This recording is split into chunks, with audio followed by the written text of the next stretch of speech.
Hello everyone, I am the storyteller and I am here to help you today. I know you use this video to fall asleep, so before that, like the video and subscribe to the channel. Also, where are you from and what time are you watching? Now get comfortable and relax. It was past midnight and I was alone on a narrow, unpaved road somewhere in the countryside.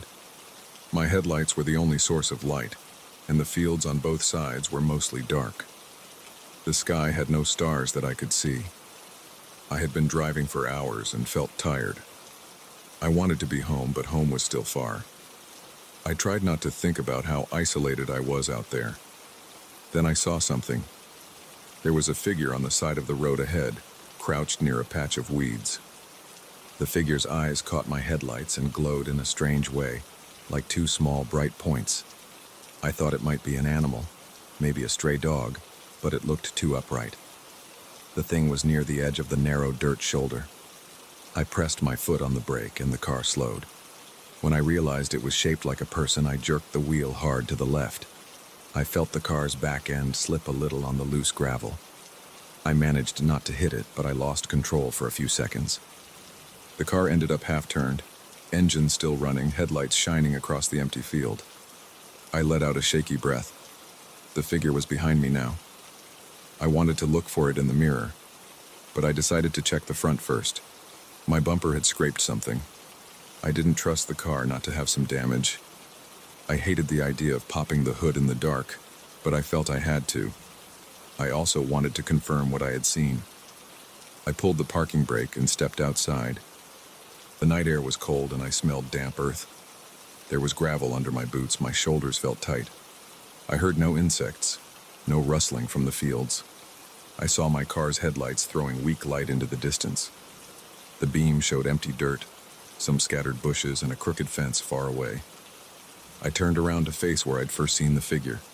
In the darkness behind me, I could make out a shape. It stood near where I had swerved. It had those same bright eyes. They looked like they were reflecting light, but I didn't know what light could be reaching them now. I raised my hand to shield my eyes from the car's glare, but the figure was too far into the dark. I could only see its outline.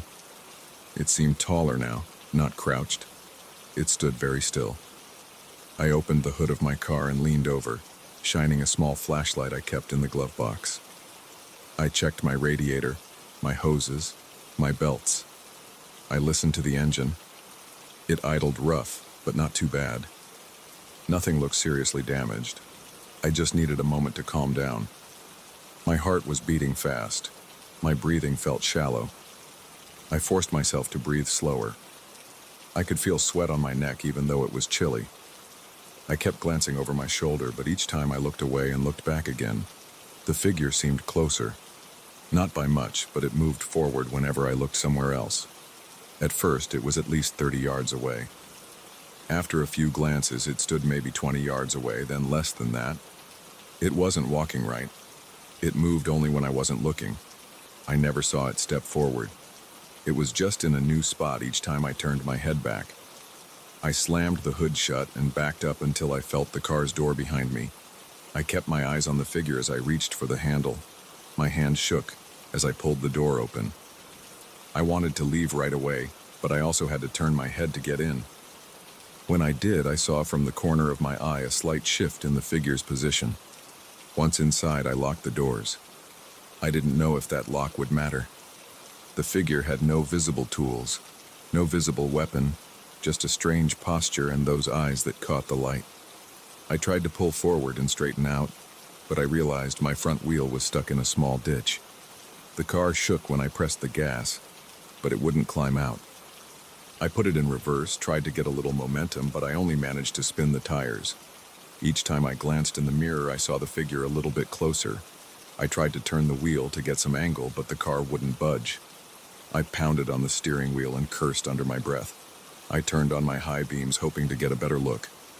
The figure's head jerked away, as if bothered by the brightness.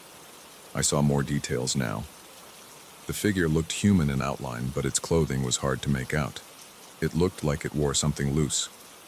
The face was unclear, but I could see pale skin where the eyes reflected the light.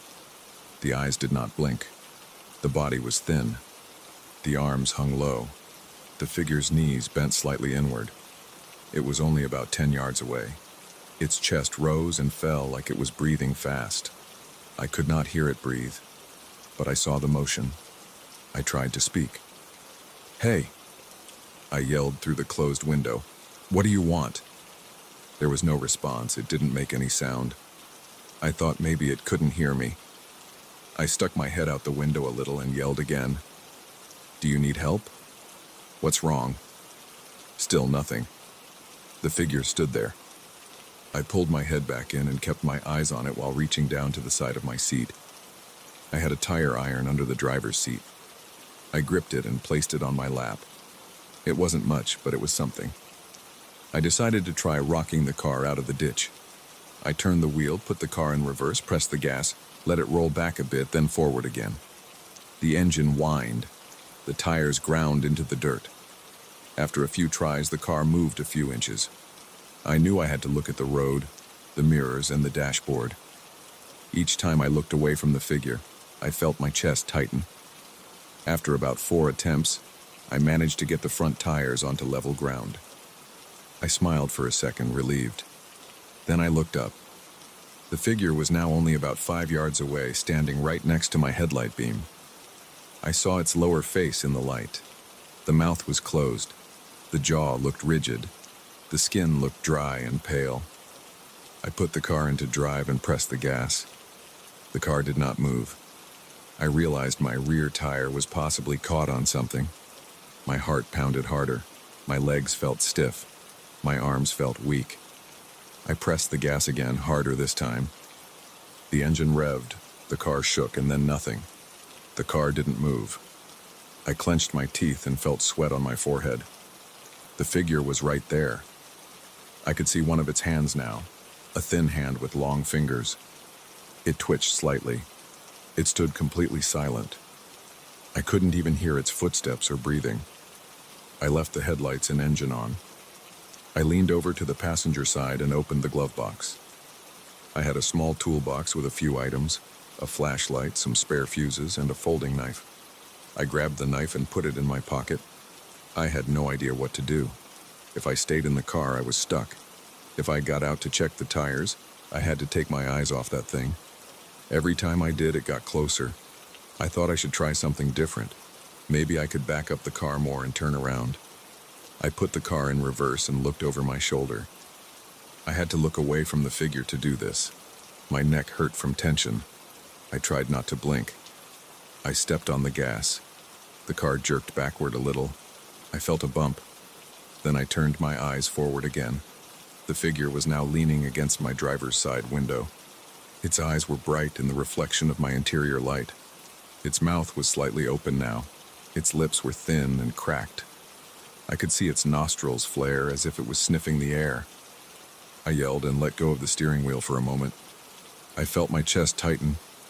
I scrambled to pick up the tire iron from my lap. I held it up, my arm shaking. The figure pressed a hand to the glass. I saw the palm spread out on the window. The fingers were long and thin, each fingernail a dull white. I could see the texture of its skin like rough, dry patches. I banged the tire iron against the inside of the glass. "Get away!" I yelled. It didn't even flinch. It just watched me. I could see its eyes more clearly now. They were not shining on their own. They were reflecting my interior light, creating that bright look. It was like the eyes were just extremely reflective. I couldn't guess why. I pressed the horn. The sound echoed in the quiet night. My own ears hurt from the noise in such a still place. The figure moved its head a bit, turning it to the side. Then it stepped back. I seized the chance. I slammed the car into reverse and stomped on the gas. I kept my eyes on it this time, trying to see if it moved.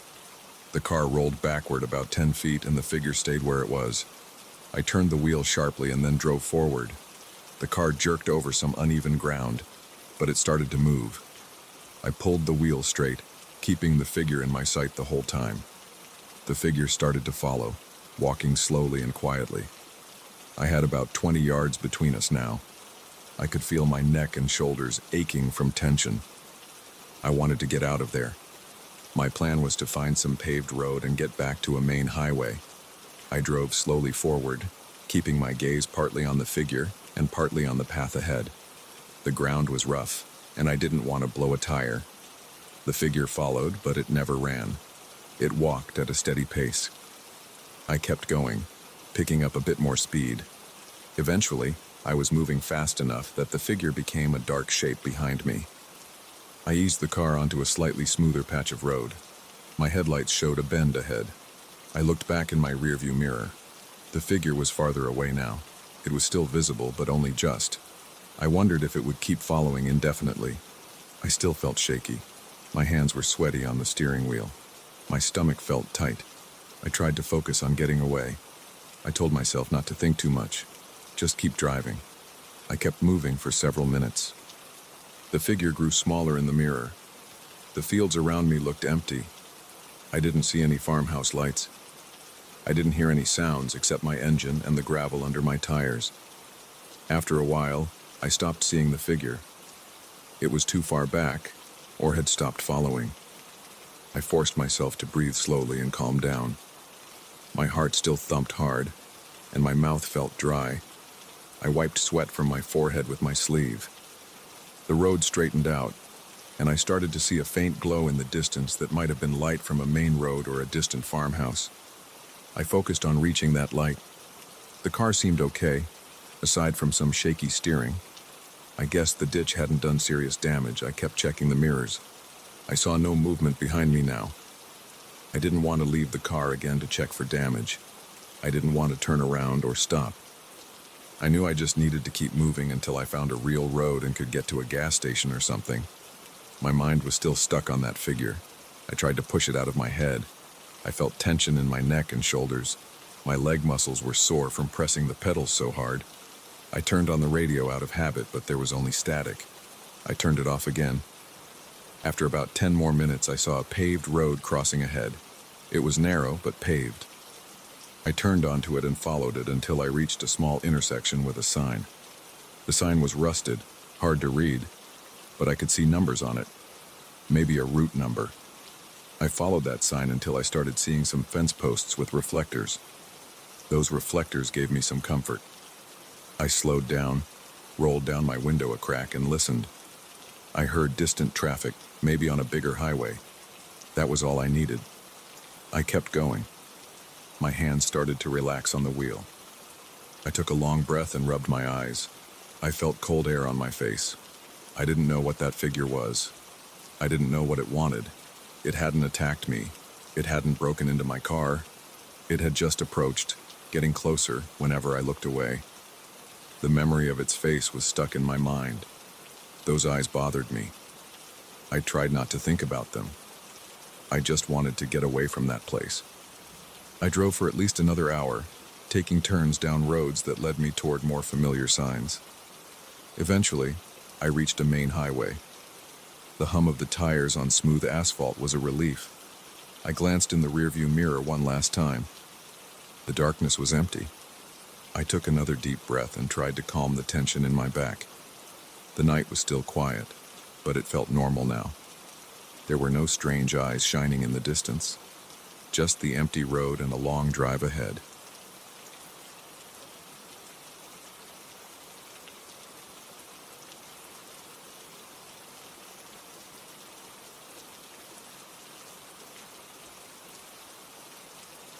I heard the rain hitting my window hard around 2 a.m.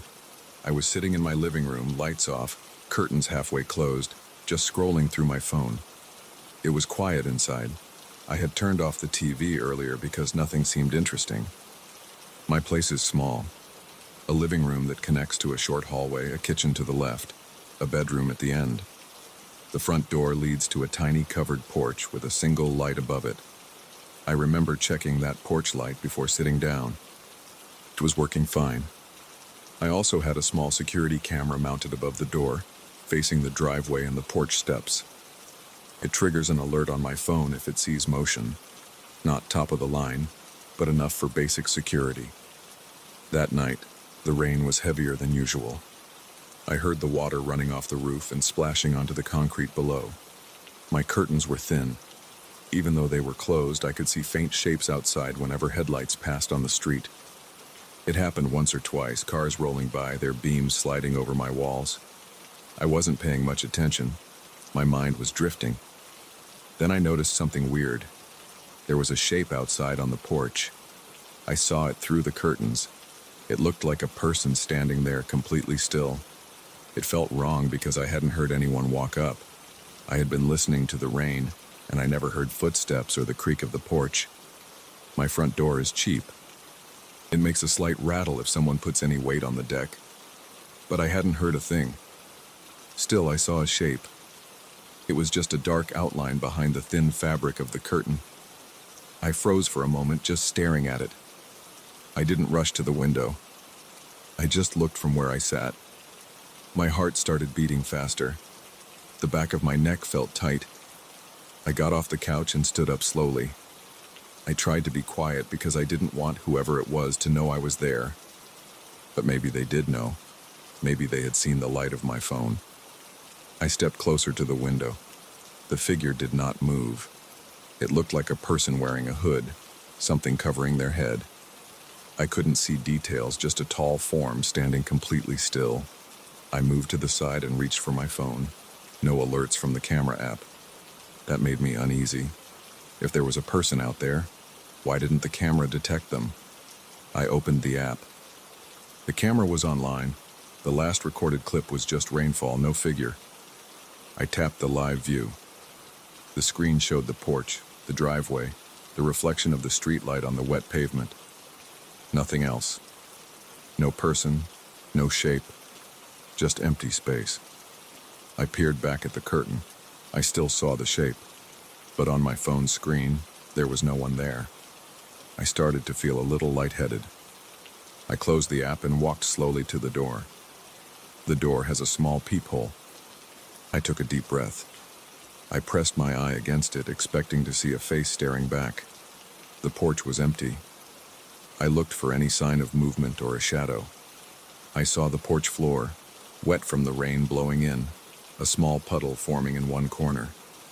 The porch light was on. There was no one out there.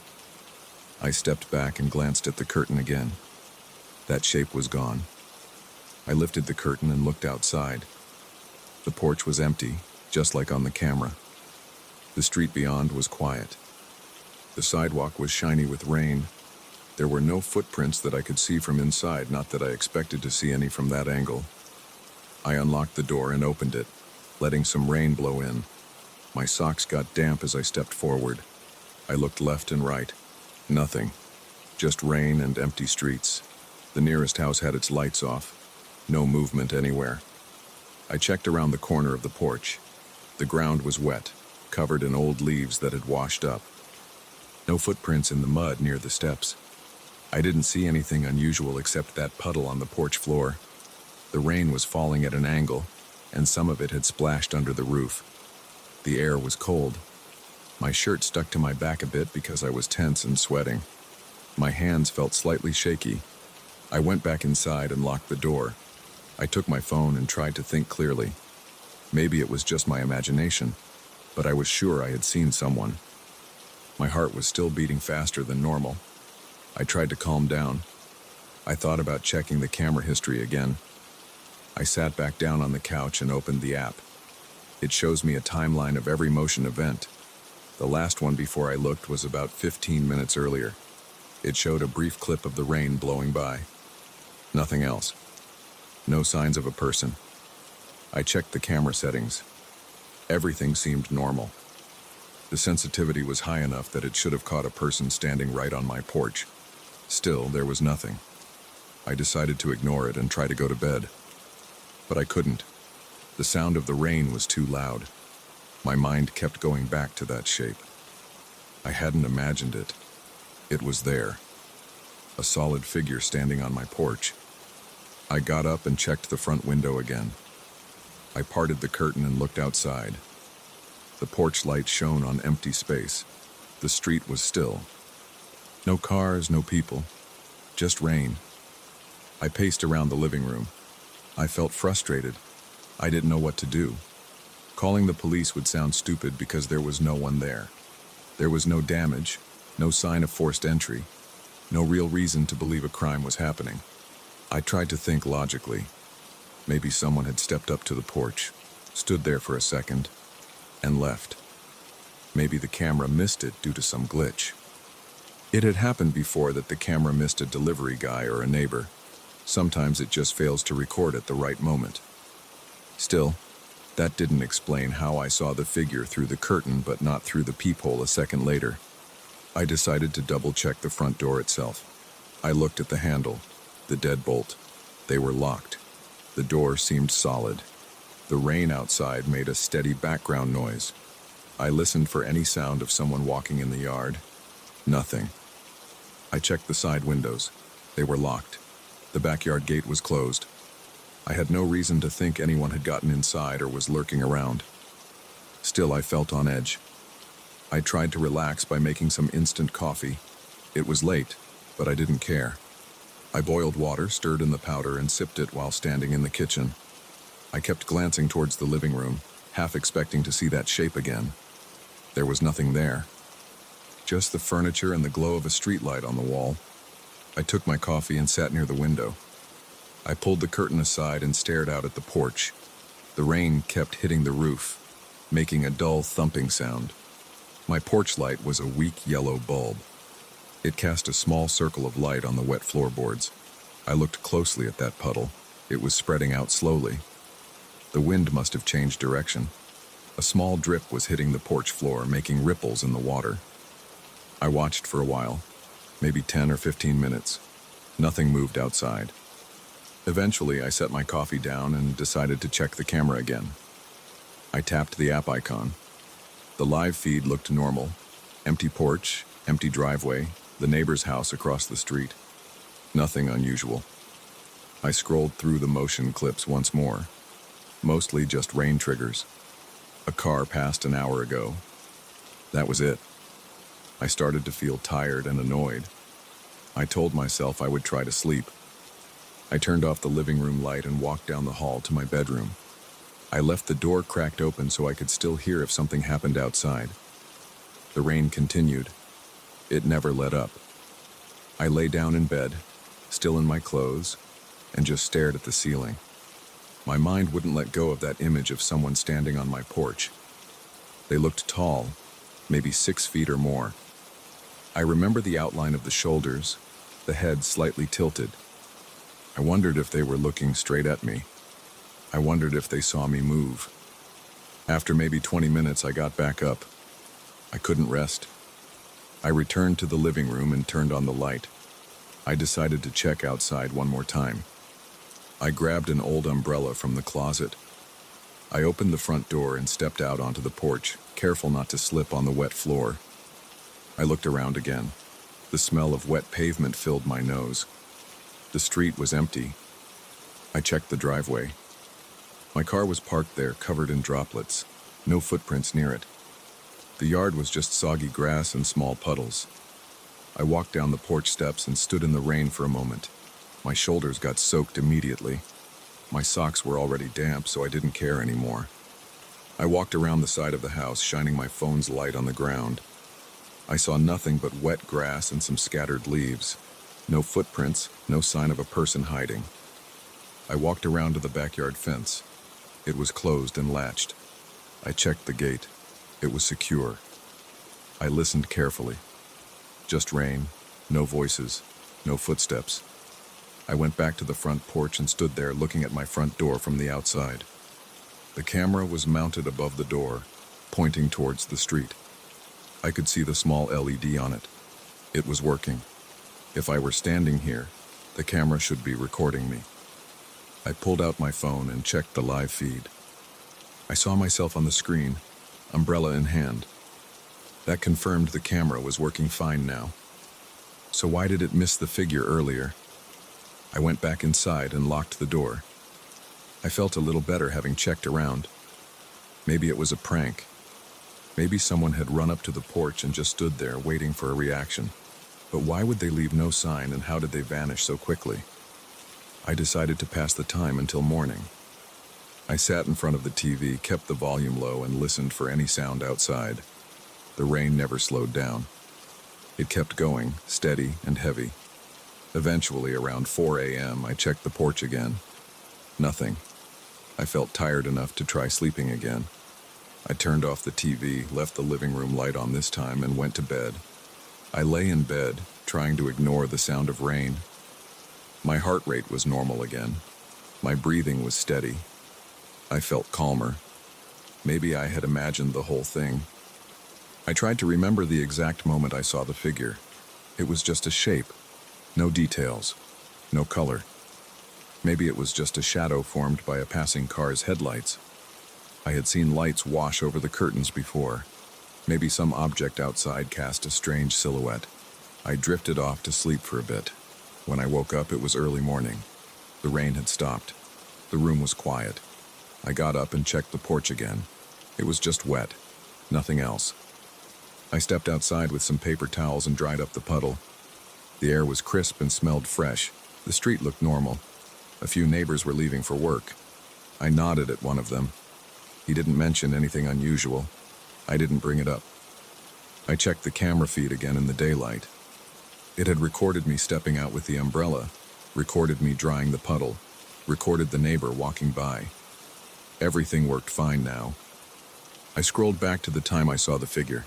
Nothing. Just rain. I never found any explanation. I checked for loose boards or something that might look like a person's shape in the dark. I found nothing that matched what I saw. I thought about the camera sensitivity. Maybe it glitched. Maybe the figure stood in some blind spot where the camera didn't get a clear outline. Still, the porch is small. There aren't many blind spots. I decided to move on with my day. I had breakfast, changed clothes, and tried not to think about it too much. But every time I looked at that porch, I remembered the shape. It was a solid, still figure, not moving, not reacting. When I checked through the peephole, it was gone. The camera didn't see it. Just me. That's all I know. I can't explain it. All I have is that memory of a shape standing quietly in the rain, and then vanishing without a sound. I never got an answer, and nothing like that happened again, at least not yet.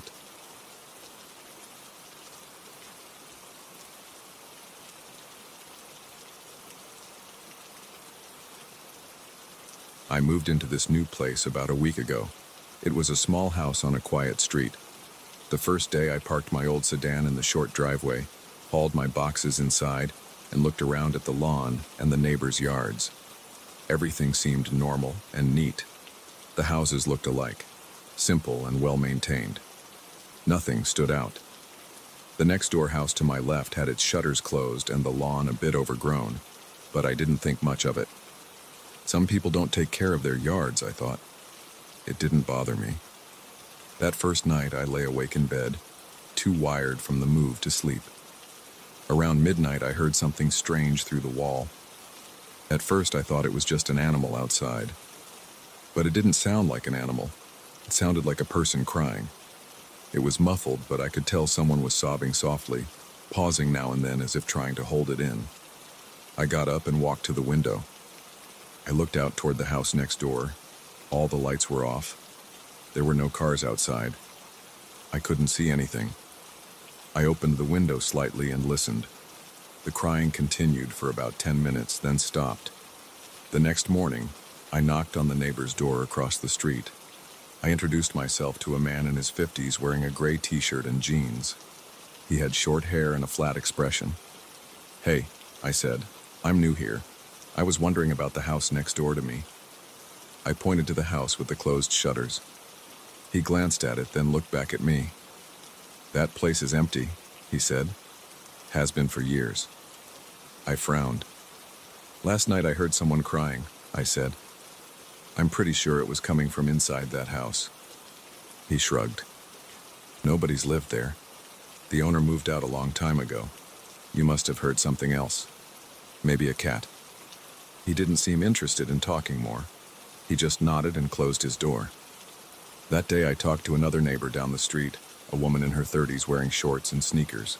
She was watering her plants. I introduced myself and mentioned the crying. She looked confused. She said the same thing. The house was empty for a long time.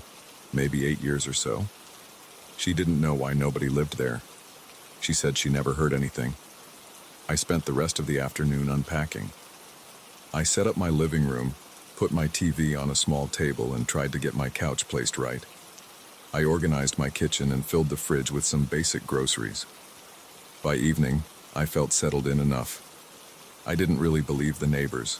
I trusted what I heard. That was a person crying. I decided to stay up and listen again.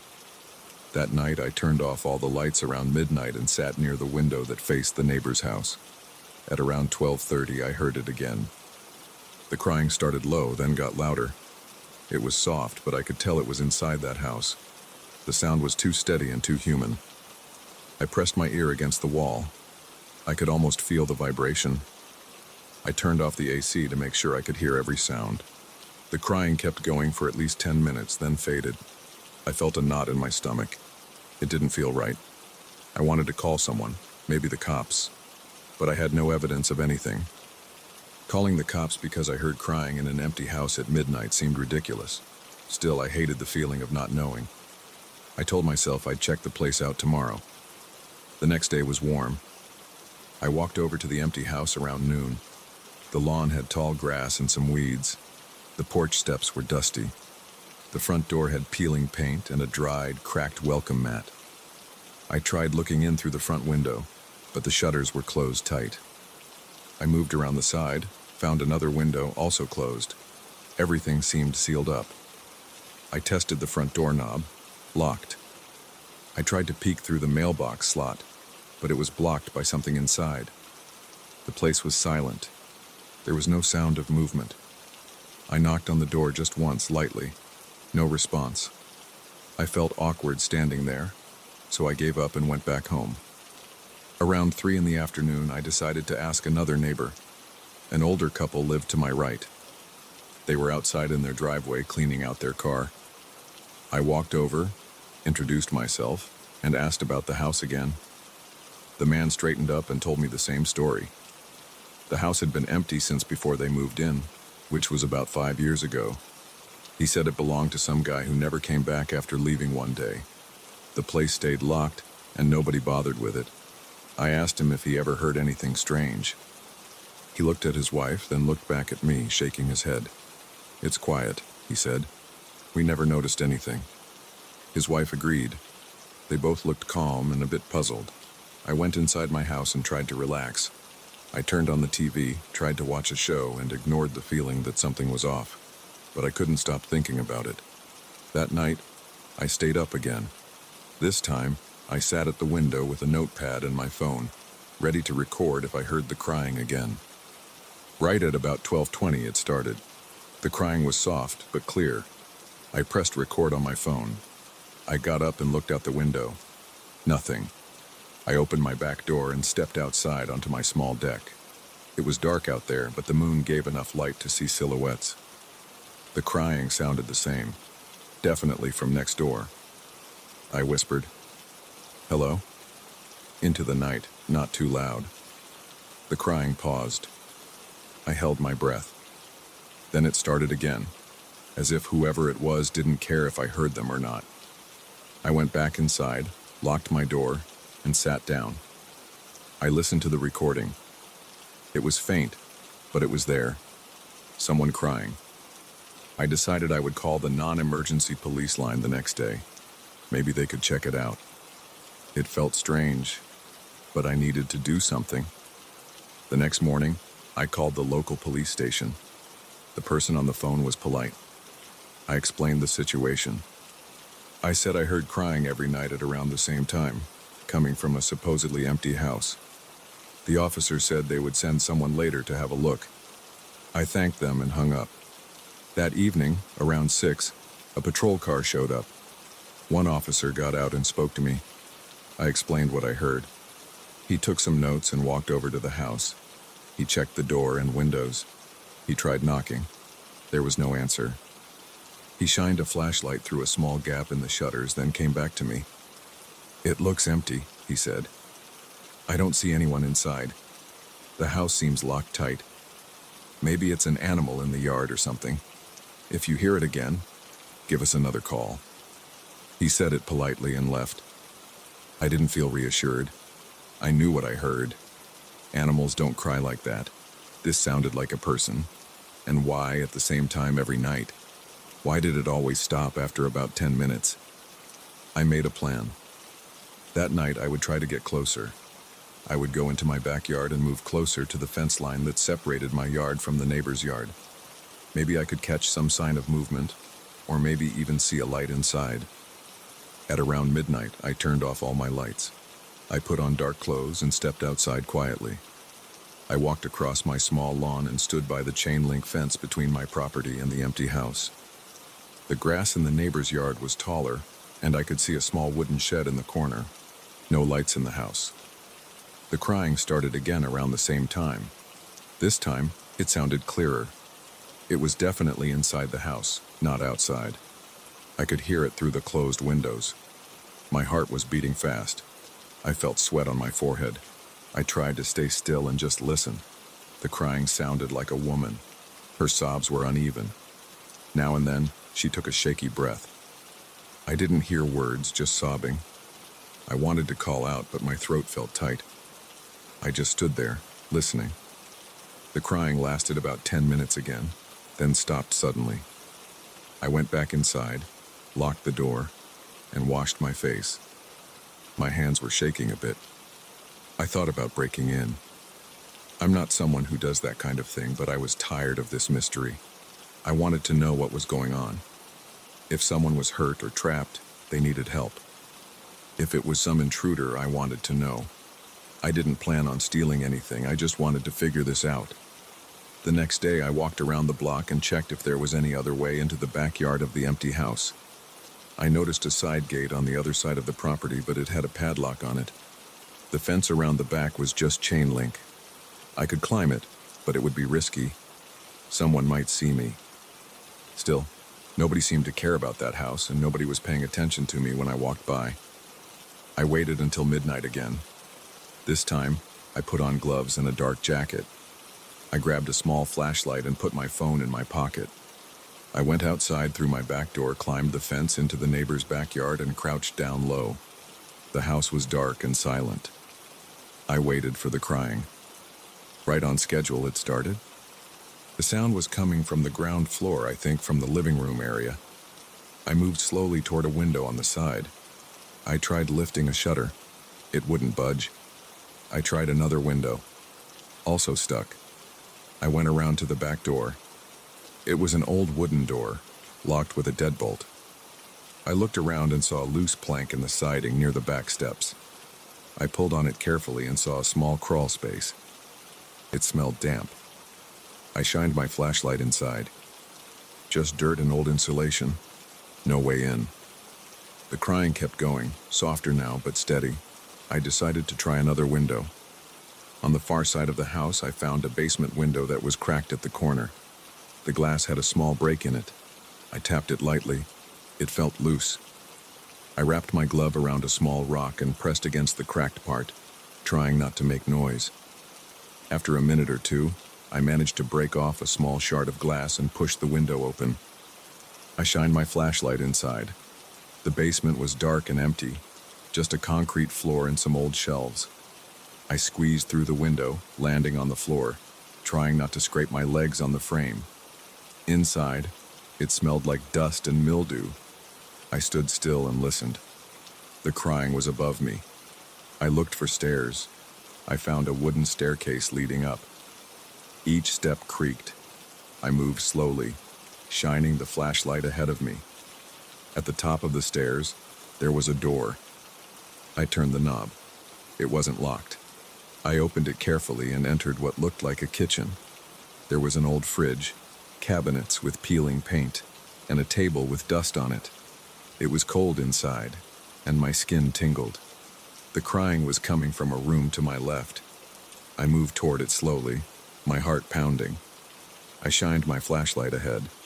The living room had old furniture covered with sheets.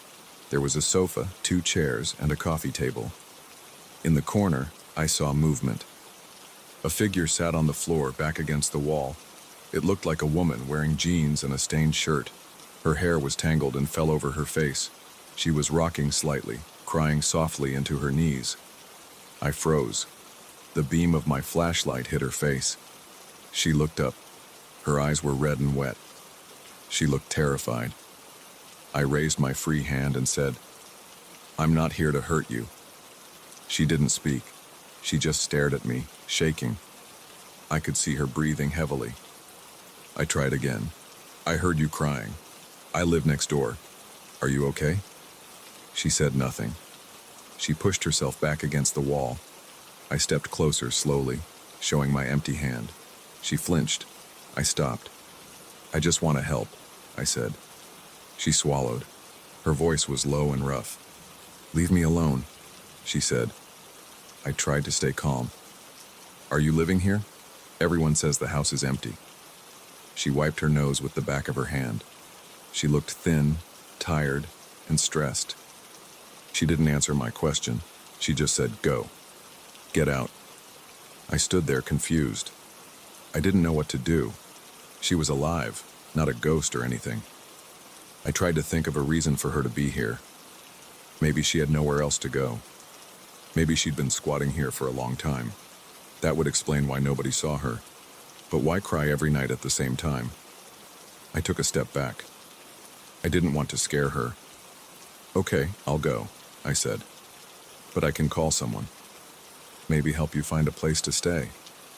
She shook her head hard. "No, just go." Her voice cracked. She coughed a bit and wiped her eyes. I could feel the tension in my chest. I knew she was afraid of me. I decided not to push it. I turned around and went back to the kitchen.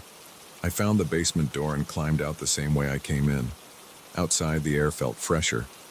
I climbed the fence and went back into my house. I locked my door and sat down at my kitchen table. My hands were trembling. I was glad nobody was hurt or dead, but now I felt uneasy. She was there for a reason, and I had no idea why. The crying didn't stop in the following nights. I still heard it at the same time, but now I knew who it was. I didn't go back in. I didn't call the cops again. I felt sorry for her. I wondered if she was sick or scared. I left a small package outside my backyard fence one afternoon, a bottle of water and some snacks in a sealed bag. The next day, it was gone. I never saw her come out, but I think she took it. I didn't try to speak to her again. The crying continued. Sometimes it lasted 5 minutes, sometimes longer. I still didn't understand it, but at least I knew she was alive. After a few days, I noticed a change. The crying became softer, less frequent. One night, it didn't happen at all. The next morning, I checked the fence. I saw footprints in the dirt leading away from the back door of the empty house. I never saw her again after that. The house stayed quiet. I still live here. The neighbors never asked about it. They never seemed curious. I didn't tell anyone what I found.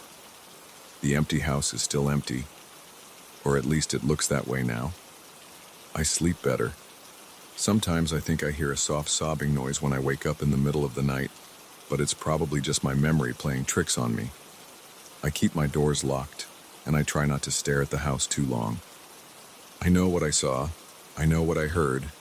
It happened, and now it's done. I'm just glad I never found anything worse.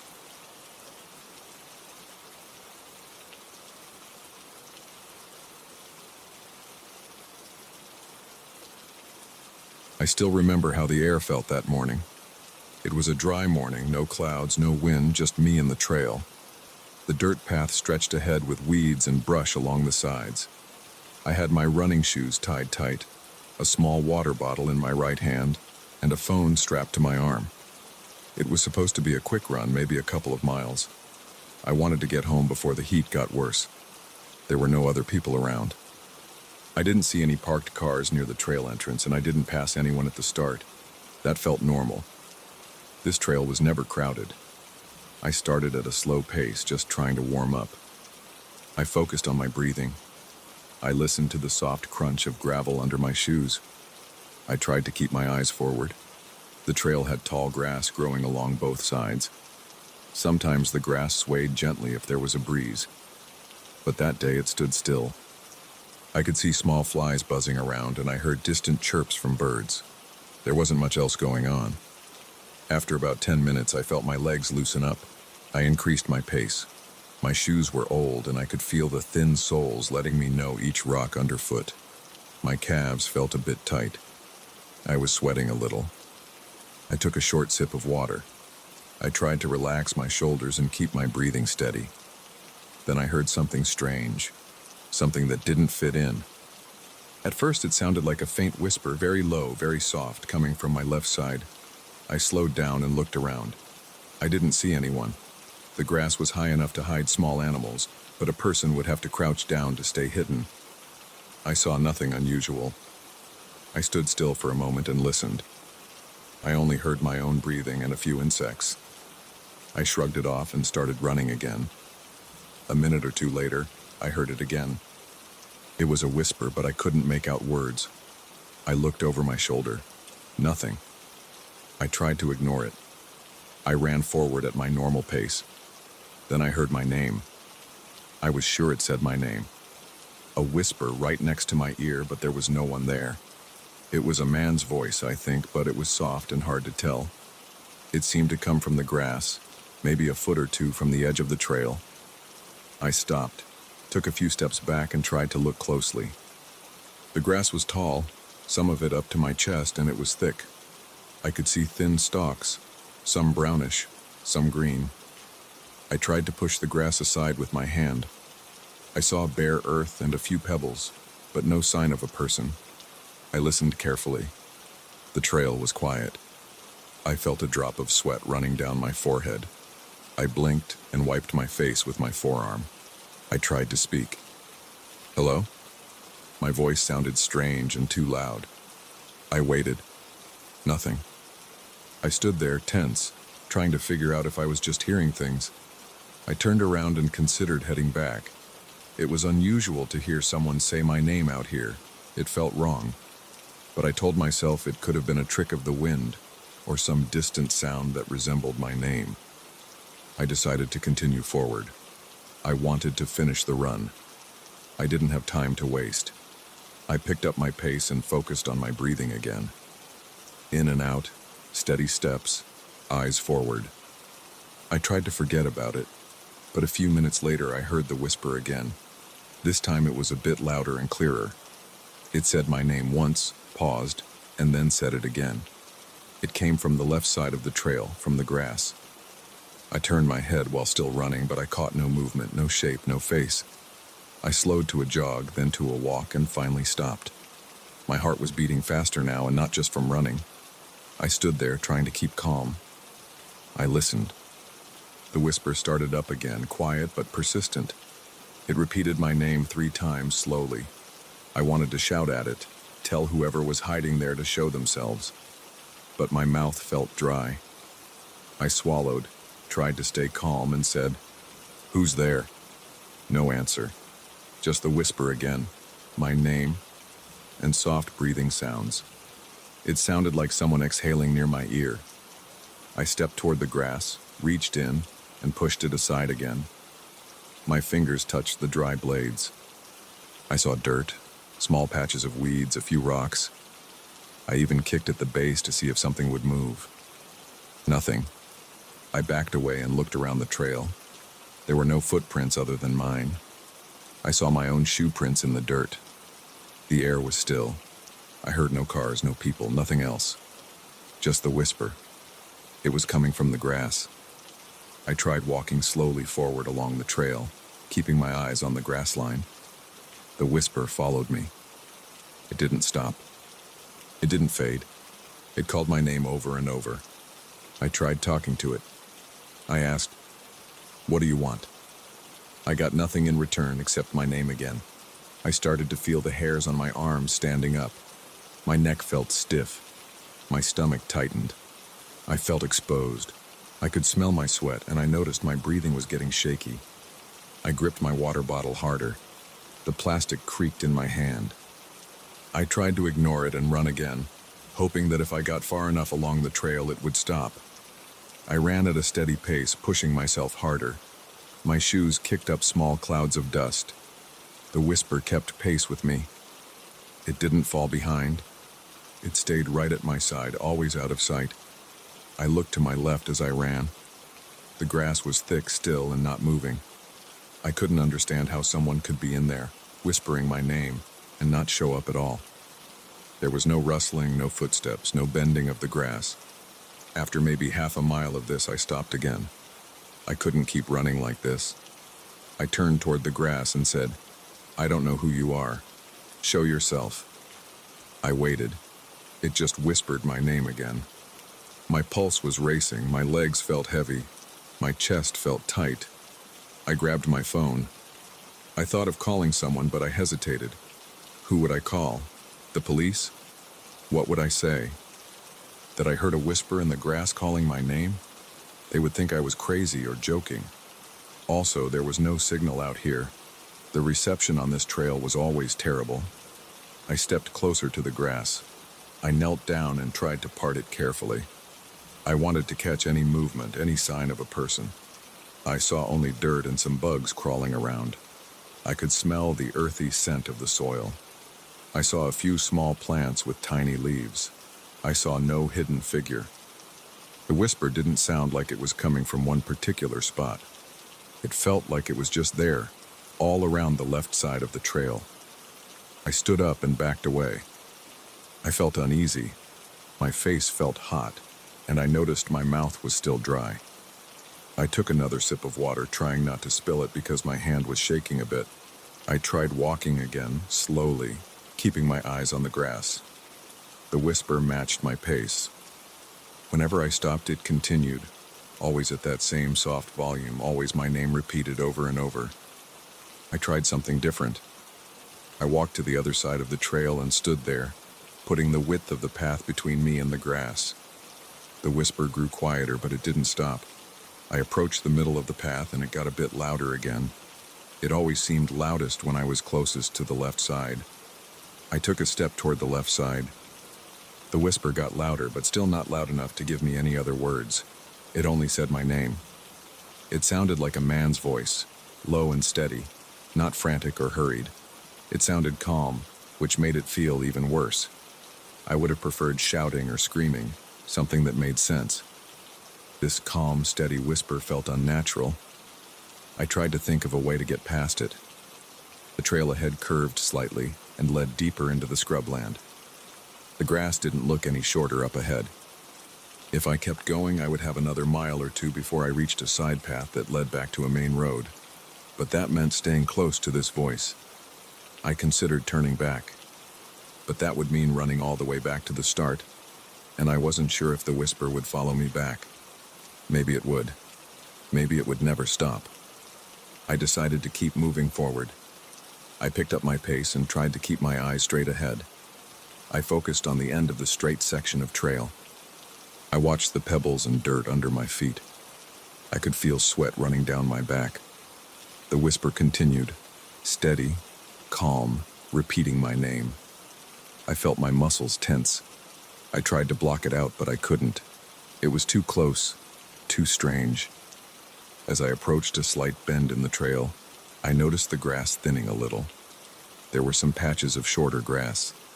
I moved forward, hoping that if I reached a place where the grass was not as tall, maybe the voice would stop. I ran, breathing hard, my heart pounding. The whisper stayed with me. It didn't fade. It just kept going. When I reached the thinner grass, I slowed down and checked the sides again. The whisper was still there. It didn't matter that the grass was shorter. I looked around desperately, trying to catch a glimpse of anything. I saw empty fields, a few scattered shrubs, dry soil, and some distant trees. I saw nothing that could explain the whisper. I clenched my jaw and tried to ignore the shaking in my hands. I remembered I had a small pocket knife in my shorts pocket. It was a cheap folding knife I sometimes carried. I pulled it out and flipped it open. It made me feel a bit more secure, though I had no idea who or what I would use it against.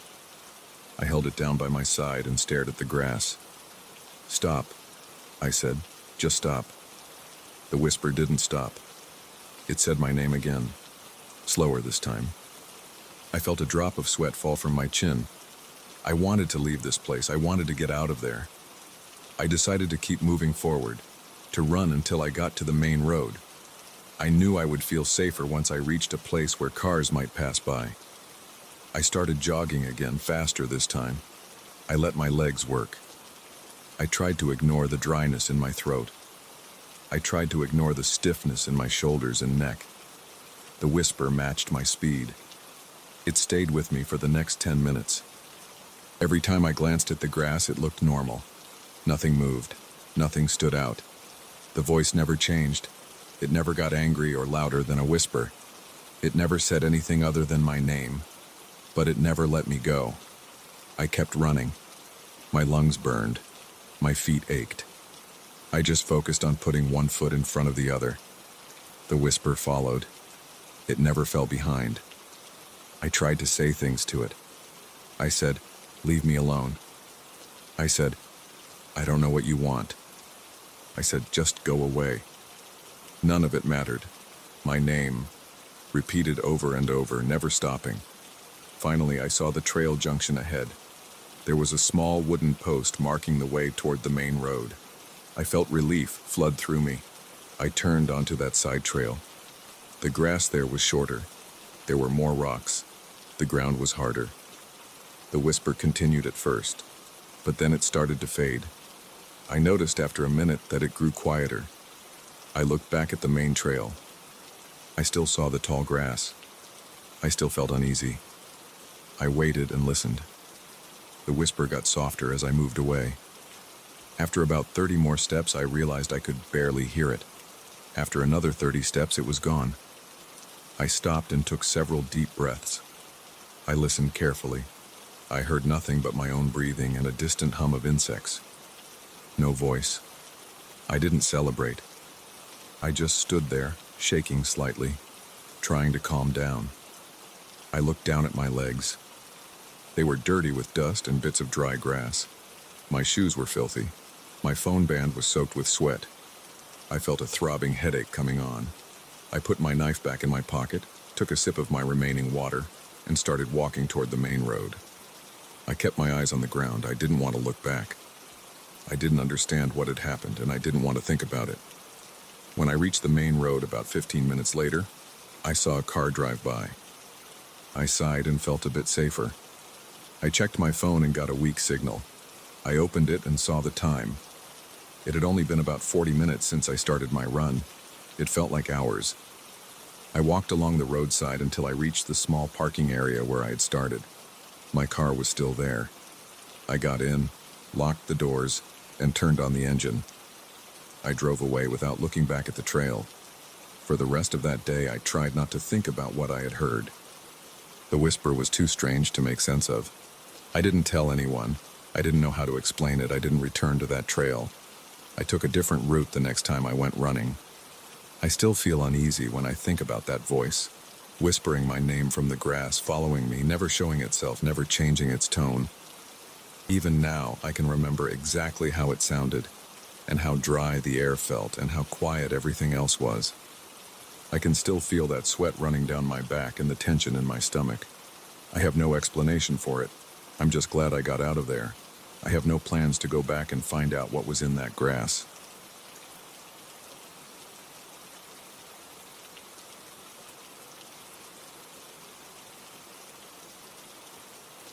I first noticed it when we were stopping to catch our breath on a dirt path. It was late afternoon. There were 4 of us: me, Peter, Mark, and Luis. We had decided to go hiking in a remote park far from any town or city. We had heard that the trails here were quiet and the scenery was worth it. The trees were tall and dense. The leaves were dry and rustled whenever a slight breeze passed through. It felt like a place where not many people came. As I stood there leaning forward with my hands on my knees, I looked up at the tree line and saw a light.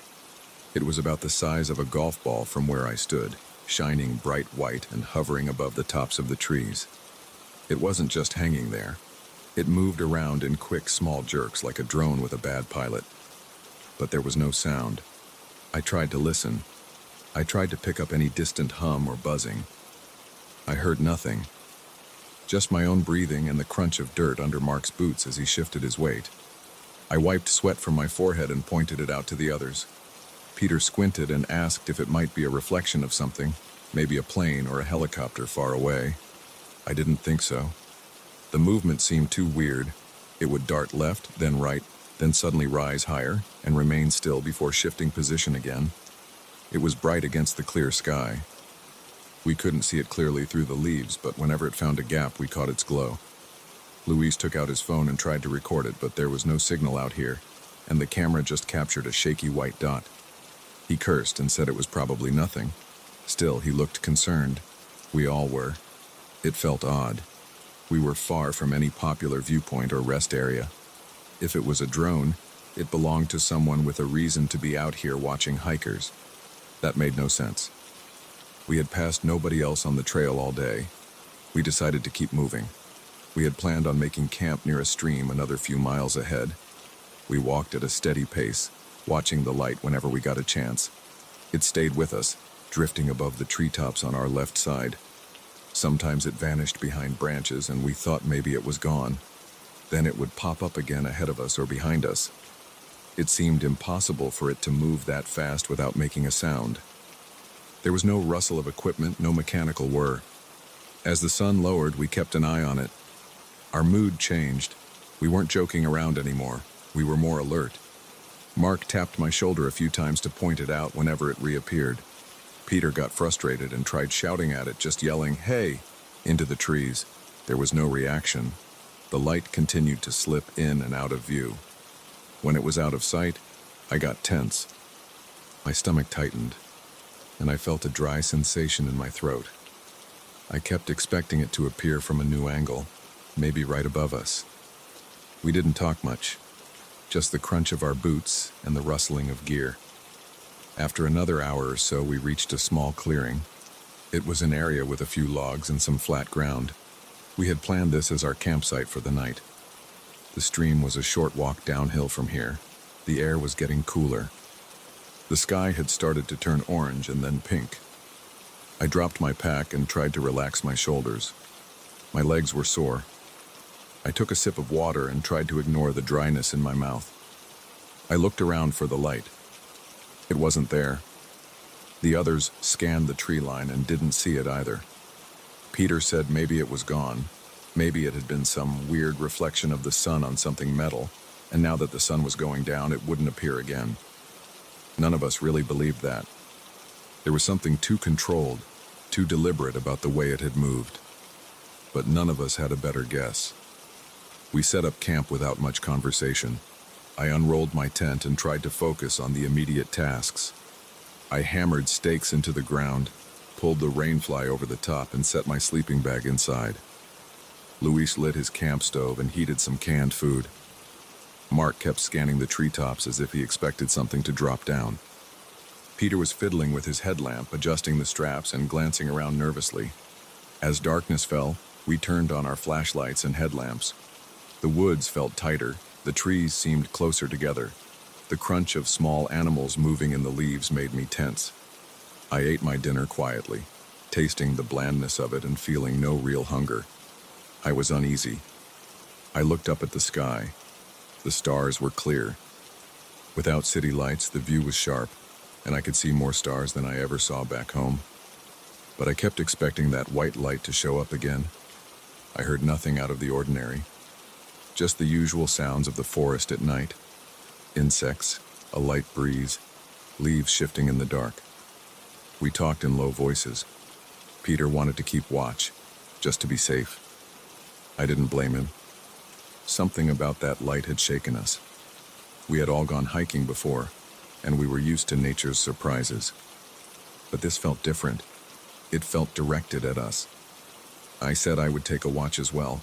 Mark and Luis agreed. We would rotate through the night. Nobody argued. It seemed like the only way to calm our nerves.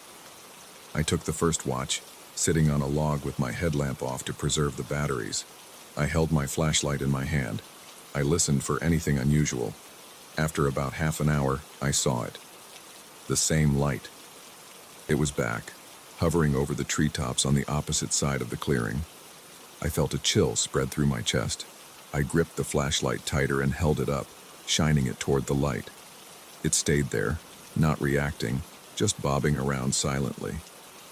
I walked over to Mark's tent and whispered his name. He scrambled out of his sleeping bag and peeked outside. He saw the light and froze. He called Peter and Luis. They got out, still groggy, shining their lights at it. We watched it together. Nobody knew what to say. I felt the hairs on my arms stand up.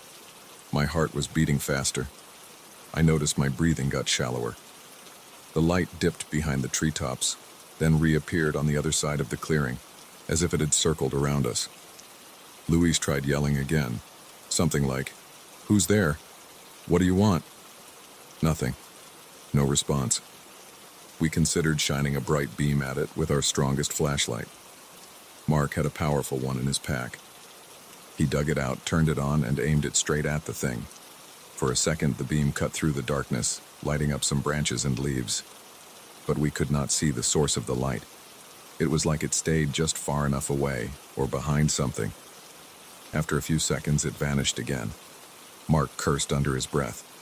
Luis spat on the ground and rubbed his arms as if trying to warm up. We talked quickly and quietly.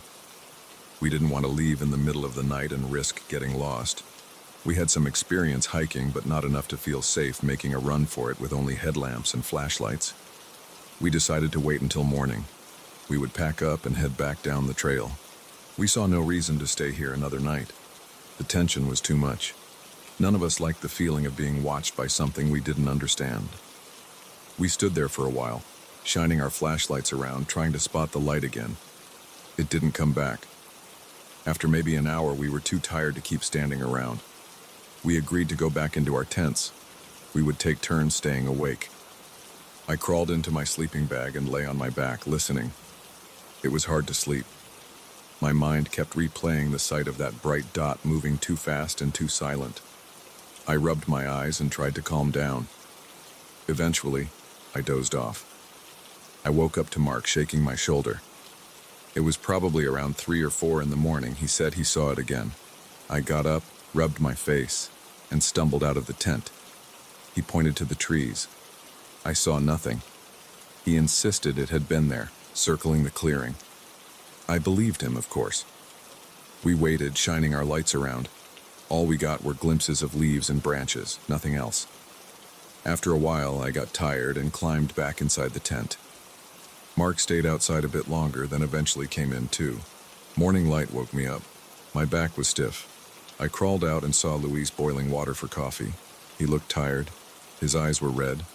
Peter sat on a log, running a hand through his hair. Mark was rolling up his sleeping pad.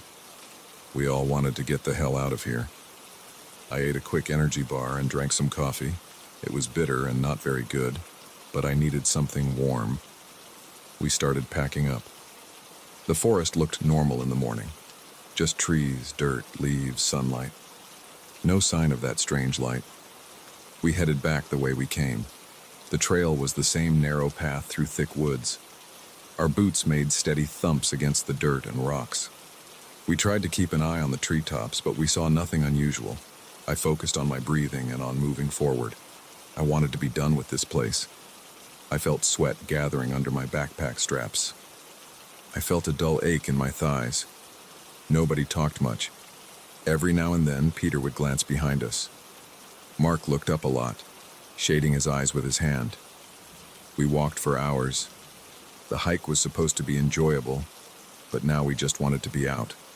My shirt stuck to my back. My socks felt damp. The air smelled like pine and dirt. It was quiet, except for our steps and the occasional bird call. I tried not to think too much. I just counted steps and kept going forward. Around midday, we stopped near a spot where the trail widened. We checked our maps.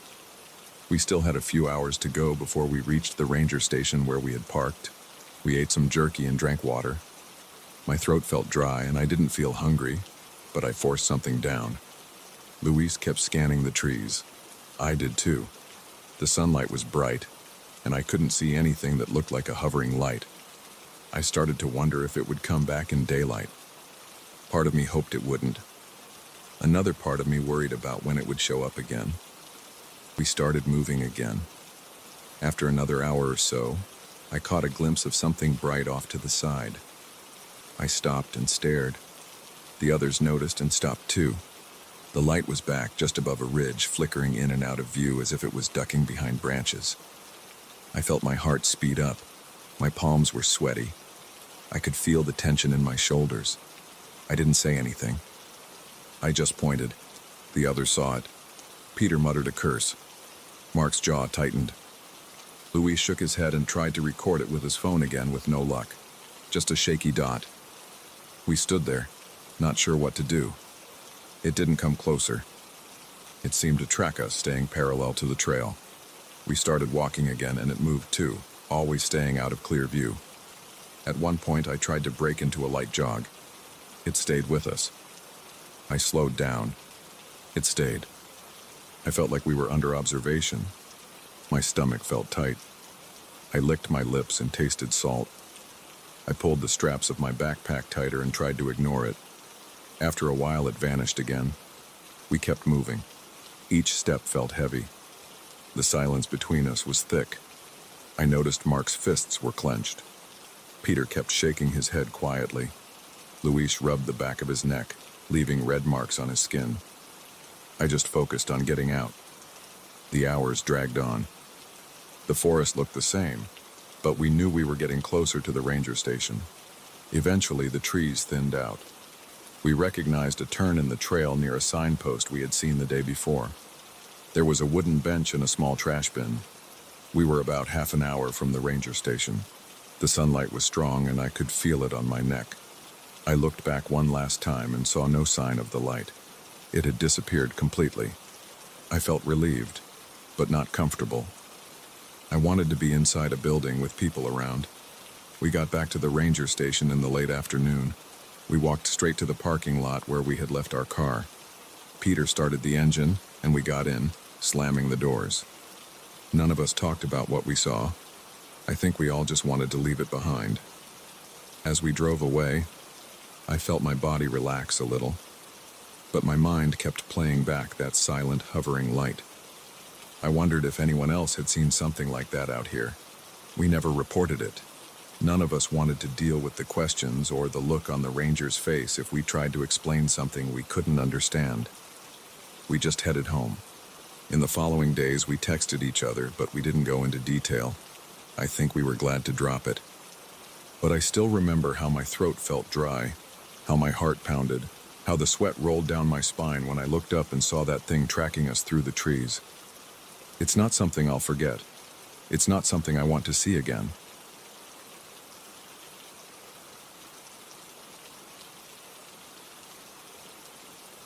I remember the exact moment I saw it. I was working on the house on a Saturday morning. The place was a mess.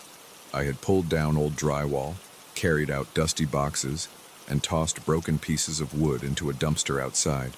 I was tired, sweaty, and my shoulders ached from lifting heavy things. The plan was simple. Fix the wiring in the ceiling, run new cables, then patch everything and repaint.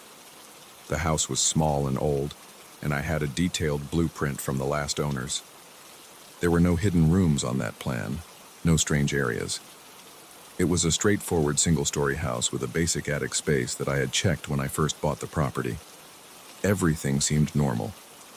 That morning, I climbed up the stepladder in the hallway, pulled back a section of plaster I had cut, and spotted a door in the ceiling.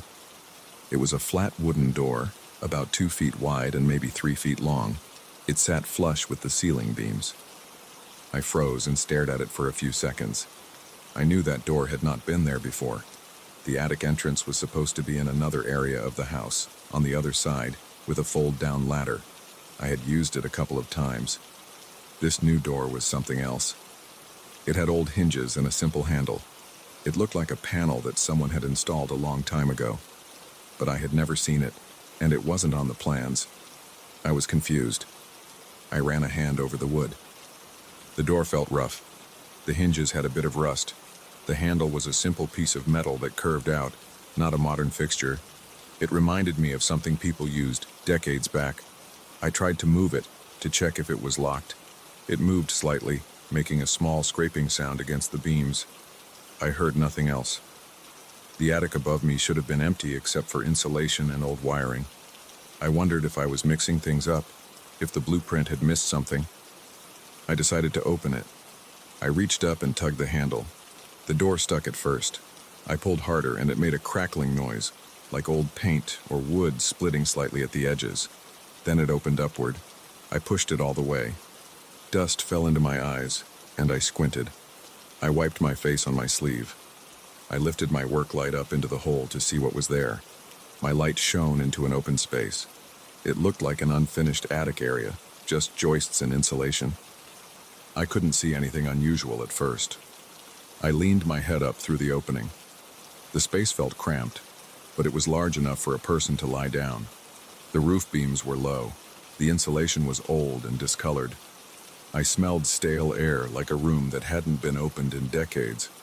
I didn't see any boxes or stored items. It looked empty. I listened. It was quiet, except for my own breathing and the distant hum of the street outside. There was no movement, no voices, no animals, but I felt strange. I felt like I wasn't alone. My neck tingled. I felt a prickling on my arms. It was like someone was just out of sight watching me. I focused my light in every direction. Nothing moved. I backed my head out and closed the door. The hinges squeaked. I stood on the ladder staring at it. I tried to calm myself by thinking rationally. It was just an old hidden part of the attic, maybe a sealed-off section that nobody bothered to mark on the plans. It could happen in old houses. Maybe someone who lived here before created a small storage space and never told anyone. Still, the feeling of being watched bothered me. It didn't make sense.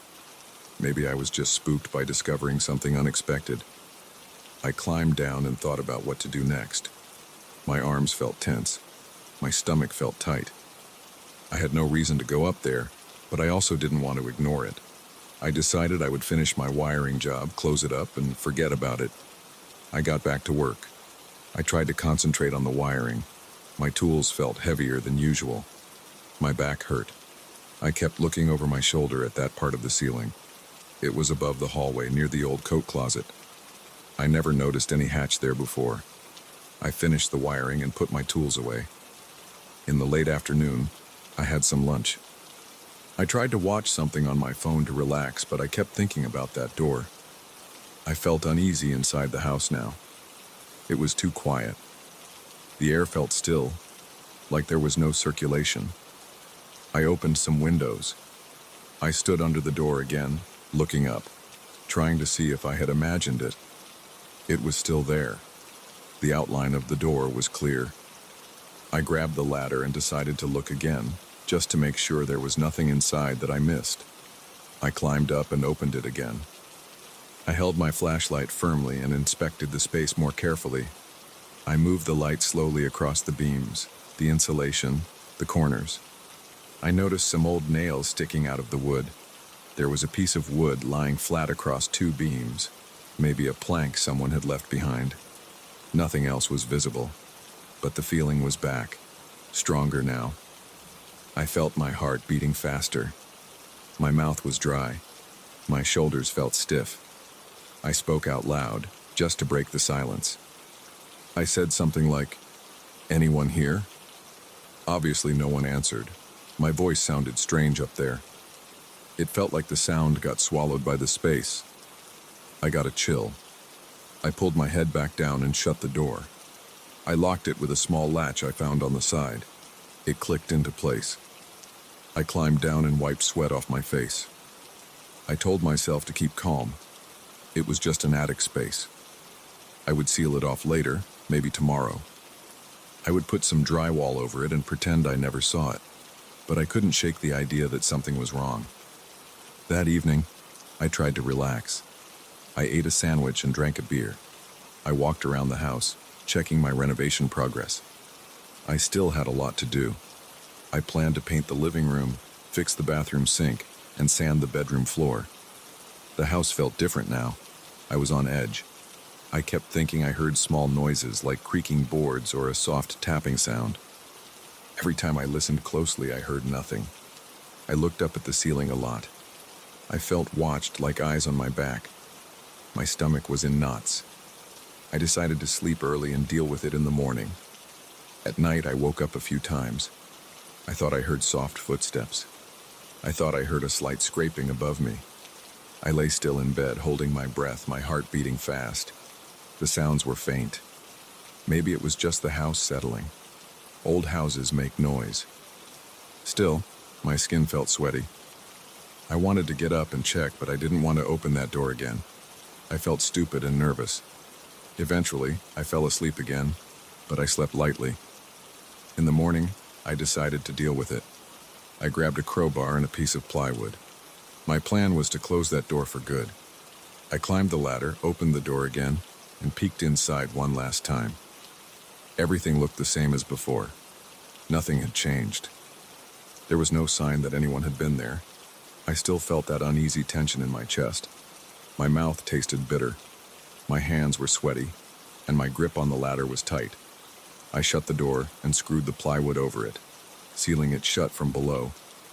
I made sure it was secure. I told myself that was the end of it. But as I worked on other parts of the house that day, I couldn't focus. I felt something was off. I caught myself listening for sounds from the ceiling. When I went to the bathroom, I looked up at the ceiling corners. I felt a slight draft in places I hadn't noticed before. I kept telling myself it was just nerves. I finished painting one wall and took a break. I tried to distract myself by calling a friend. I told him about the odd door I found.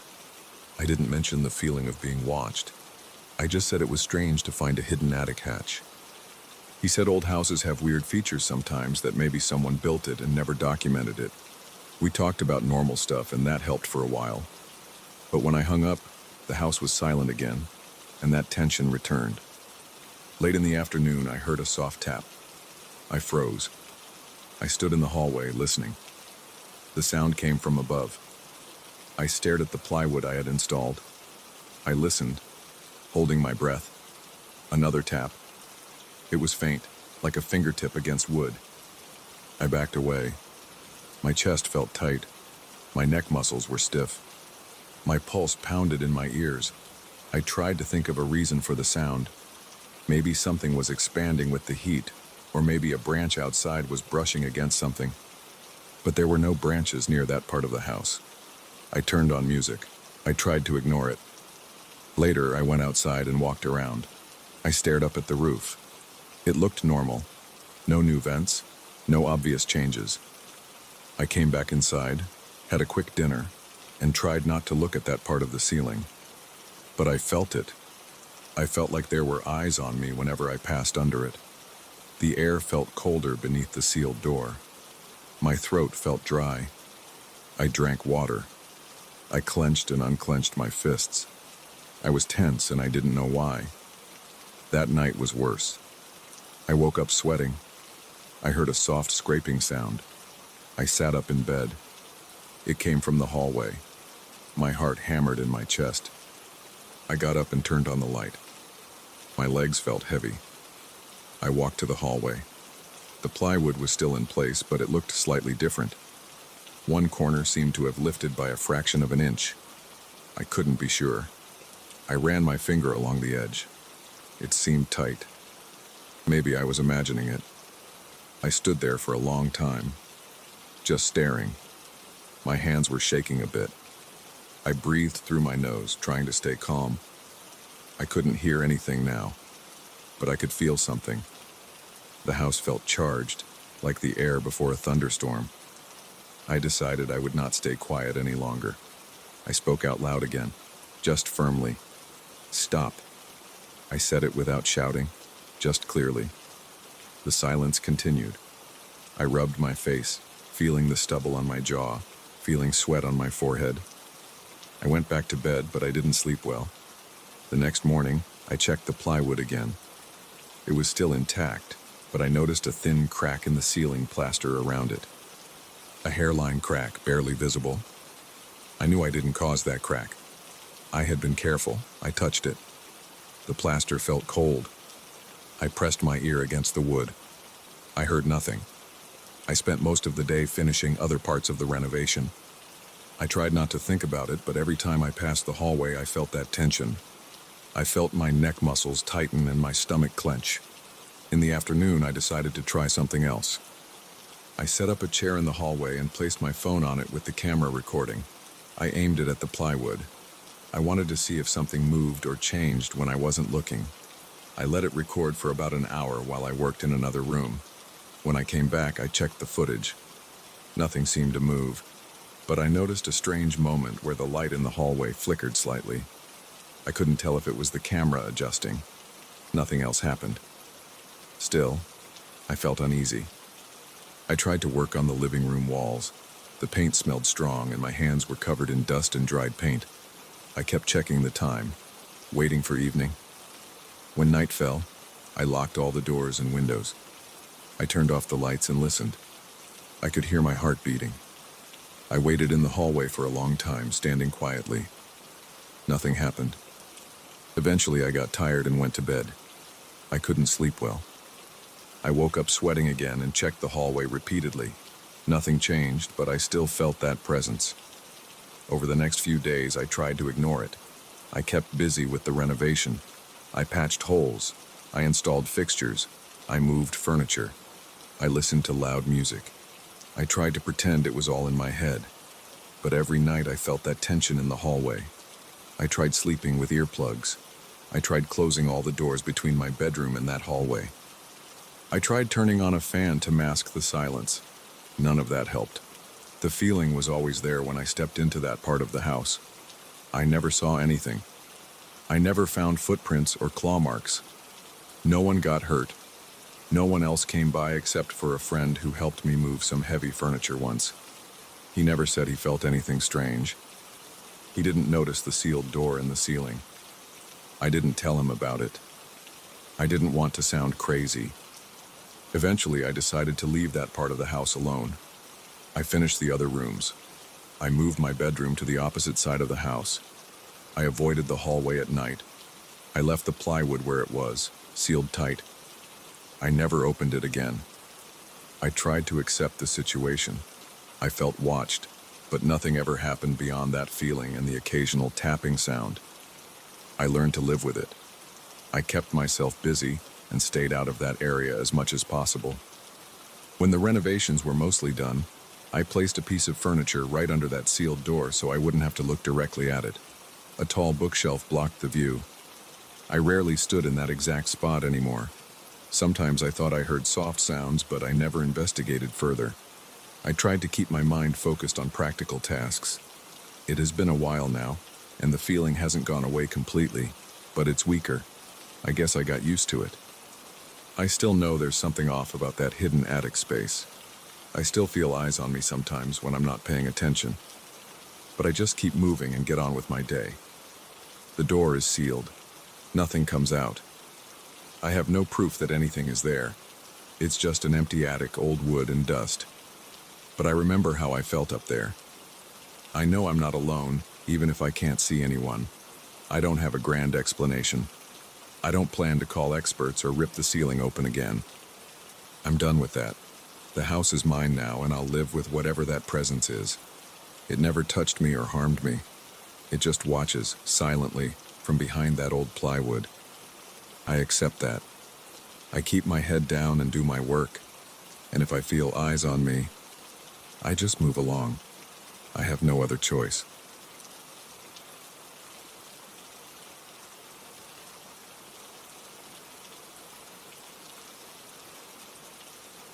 I still remember the first night it happened. I was lying in bed staring at the ceiling in the dark. The street outside was quiet. Then I heard it. A single, sharp bark that cut through the silence. It made me tense up. I stayed still, waiting to see if it would happen again. About a minute later, I heard another bark. It was distant, but not too far away. Maybe from the bushes behind my fence or from the alley on the side of my garage. I couldn't tell. I tried to ignore it. I tried to close my eyes and breathe slowly, but it came again and again like a steady, annoying sound that kept hitting my ears. I got frustrated but didn't do anything that night. I let it go and waited for sunrise. The next night I tried to fall asleep earlier, thinking maybe I wouldn't notice it if I was already out. but it came at around the same time, maybe a little past midnight. The barking started and kept going, not constant, but in bursts. Every minute or so, a bark. Sometimes two barks together. Then silence for a bit, and then another bark. I stared at the window, trying to figure out if I should get up. I didn't want to deal with some stray dog in the middle of the night, but it was pissing me off. I needed sleep. After about 30 minutes of this, I pulled my pillow over my head, trying to drown it out. It didn't work. I considered opening the window and shouting, but I didn't want to draw attention to myself. I also didn't know if it was a neighbor's dog. If it was, I didn't want to fight with anyone. So I stayed quiet. I got maybe 3 hours of rest. By the third night, I felt like a zombie. My eyes were dry. My neck was stiff. I felt slow, my head heavy.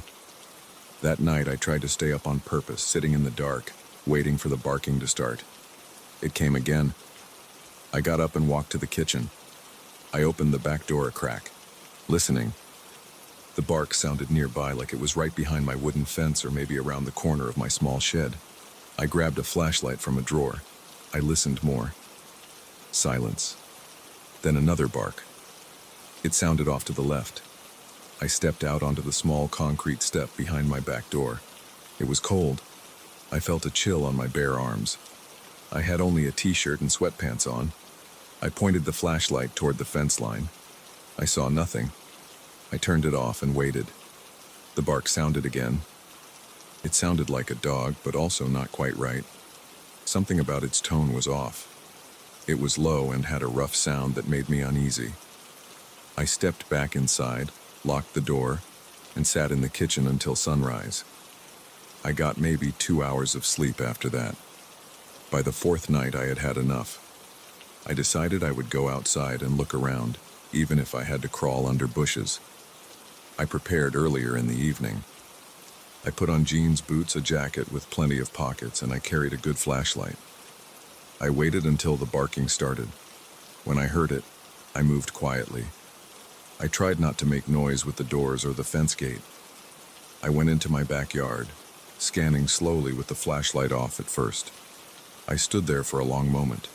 I could hear a faint breathing sound, but I might have been imagining it. Then a bark came from behind my fence. I turned on the flashlight and went out through the side gate, stepping onto the narrow strip of grass that runs behind my property line. There's a chain-link fence there that separates my place from a small patch of undeveloped land with weeds, wild grass, and some low brush. There's a street lamp far off in the distance, but it doesn't light up much of that area. I pointed my flashlight at the ground, looking for footprints or any sign of a dog. I saw flattened grass, maybe from an animal that had been lying there. It looked fresh. I moved the beam around, scanning the darkness. I heard a rustle. It sounded like something shifting weight on dry leaves. I aimed the flashlight at the noise. I saw something crouching. It looked too big to be a normal dog. It was low to the ground, but I could see the outline of a head and shoulders that looked strange. I couldn't see fur. The skin looked grayish or maybe just dull under the beam. It turned its head toward me. Its eyes reflected the light, but not with the usual glow you see in a dog's eyes at night. These were dull, not shining, just reflecting a bit in an uneven way. I didn't say anything. I didn't move closer. My heart was beating hard and I felt sweat on my forehead. I gripped the flashlight tighter. The creature made a soft, low sound. Not exactly a growl, but some kind of grunt. Then it barked. I jumped slightly and stepped back. It didn't run off. It stayed crouched, watching me. I noticed that the shape of its body was weird. The limbs looked too long.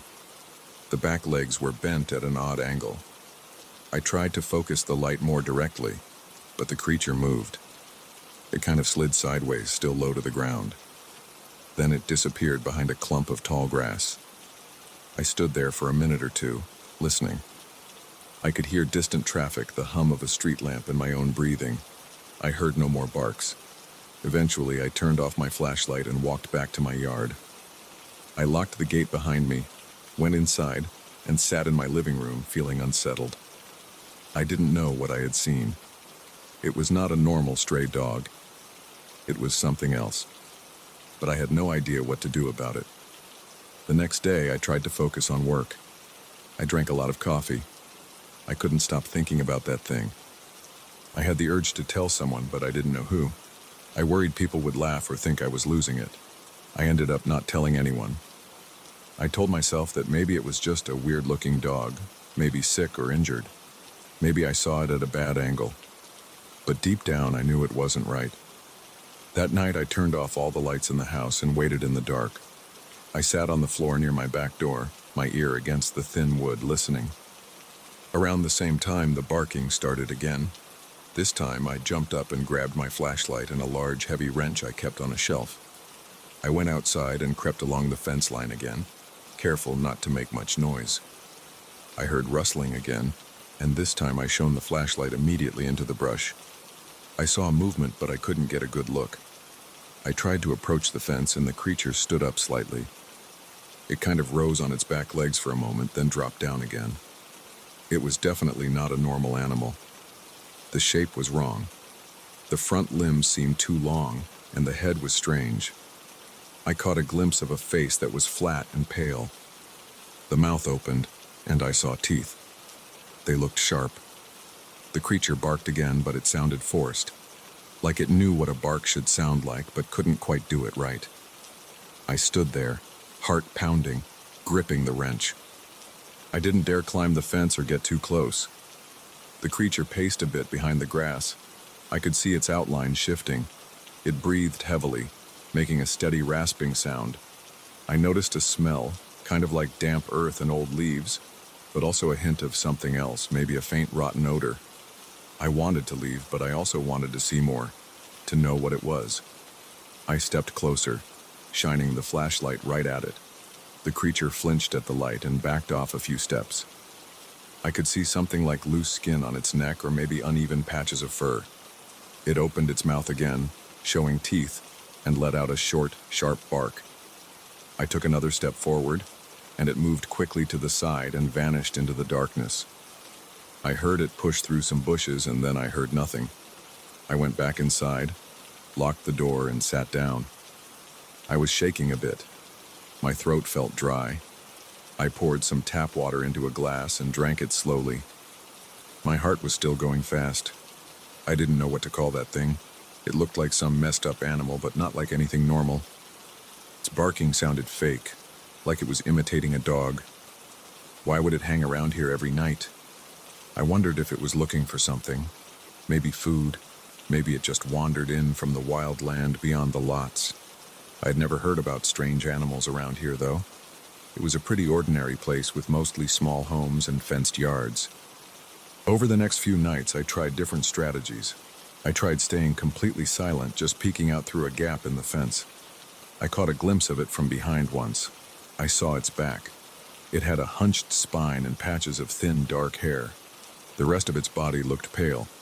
It kept making those barking sounds at intervals, as if testing something. I tried whistling once, but it didn't react. I tried tossing a small rock into the brush to see if it would move. It only crouched lower. It seemed cautious, but not exactly afraid. It never came into my yard. It always stayed just beyond my fence. I noticed that the barking always started around the same time, roughly midnight or a bit after. It lasted maybe an hour or two, on and off. Then it stopped. I never saw it leave. It just stopped making noise, and eventually I realized I couldn't hear it anymore. Maybe it moved away silently. Maybe it just stayed still until I gave up watching. I started feeling paranoid. I blocked my windows with old blankets to prevent any light from leaking out. I turned off my phone's screen brightness so it wouldn't glow in the dark. I tried to catch the creature off guard. I never managed to see it clearly. Each time it was just a shape, a hint of a face, the outline of limbs that looked too long. Sometimes I thought I saw fingers instead of paws. Once I thought I saw it hold onto a branch to steady itself. The idea of it having hands made me very uncomfortable. After about a week of this, I was exhausted. I decided to call someone. But who would I call? The city doesn't send animal control at night unless it's an emergency. The police wouldn't do much if I just reported a strange animal. I thought about telling a neighbor, but I didn't know them well, and I didn't want to sound crazy, so I kept it to myself. I started sleeping during the day if I could, taking naps after work so I could be alert at night. One night I tried something else. I set up a motion light near the fence. I rigged a small battery-operated light that would turn on if something passed close by. I thought maybe I could startle it into showing itself more fully. Around midnight, the barking began again. I waited inside with my lights off, watching through a small gap in the curtains. After a few barks, I heard rustling and saw the motion light flicker on. For a second, I saw the creature illuminated. It stood on all fours, its spine arched. Its skin looked rough and patchy. It had thin hair along its shoulders. Its head was turned toward my fence. I saw its face more clearly this time. It had a flat nose and a wide mouth with uneven teeth. Its eyes were small and dark. Then it jerked its head toward the light, maybe noticing it. It backed away, stepping awkwardly. I saw that its front limbs looked like arms. They bent like elbows, and the back limbs bent like legs, but not like a dog's hind legs. More like a person crouching. It lowered itself and disappeared into the dark again. I realized then that it might not be just some odd animal. It moved too strangely. It barked like it was trying to produce a sound it learned from somewhere. I felt sick to my stomach. My hands were shaking. I went to the bathroom and splashed water on my face. I could feel sweat under my arms. I kept quiet, listening. After the motion light went off, I heard a few more barks, weaker this time. Then silence. The next day, I considered leaving for a few nights, maybe staying at a friend's place. But I couldn't just run away. I wanted to understand what was going on. That night, I tried yelling. When the barking started, I opened my back door and shouted, "Hey!" I said it loudly, trying to sound angry. The barking stopped for a moment. I shouted again, "Go away!" I waited. The barking resumed, softer. I picked up a metal pipe I had in the garage and banged it against the fence, making a loud noise. The barking stopped. I heard movement, then quiet. I waited for a long time. The barking didn't start again that night. I thought maybe I scared it off. But the following night, the barking returned. I tried the same tactic, shouting, making noise. It didn't stop this time. It just kept barking at intervals. I went out again, flashlight in hand. I tried shining it everywhere, looking through the chain-link fence. I caught a glimpse of it several yards away, behind some shrubs. It was sitting almost upright, holding onto a branch with a hand-like limb. It barked once more. I shouted again, "Leave me alone!" It turned its head slightly, then moved off, crawling on all fours out of sight. Over the next few days, I tried ignoring it. I tried sleeping with earplugs. The barking still broke through. I tried playing music quietly. It didn't help. I took short naps whenever I could to cope with the lack of sleep. I got used to the routine. At night, I would listen, wait for the barking, and then either try to ignore it or step outside to shine a light. I never found tracks that made sense. I never found droppings or fur, just flattened grass and an occasional disturbed patch of dirt. Eventually, I stopped trying to figure it out. I just accepted that there was something out there that I didn't understand. It never attacked me. It never came into my yard. It stayed in its place, barking at night, showing itself only when I tried to see it. I gave up on driving it away.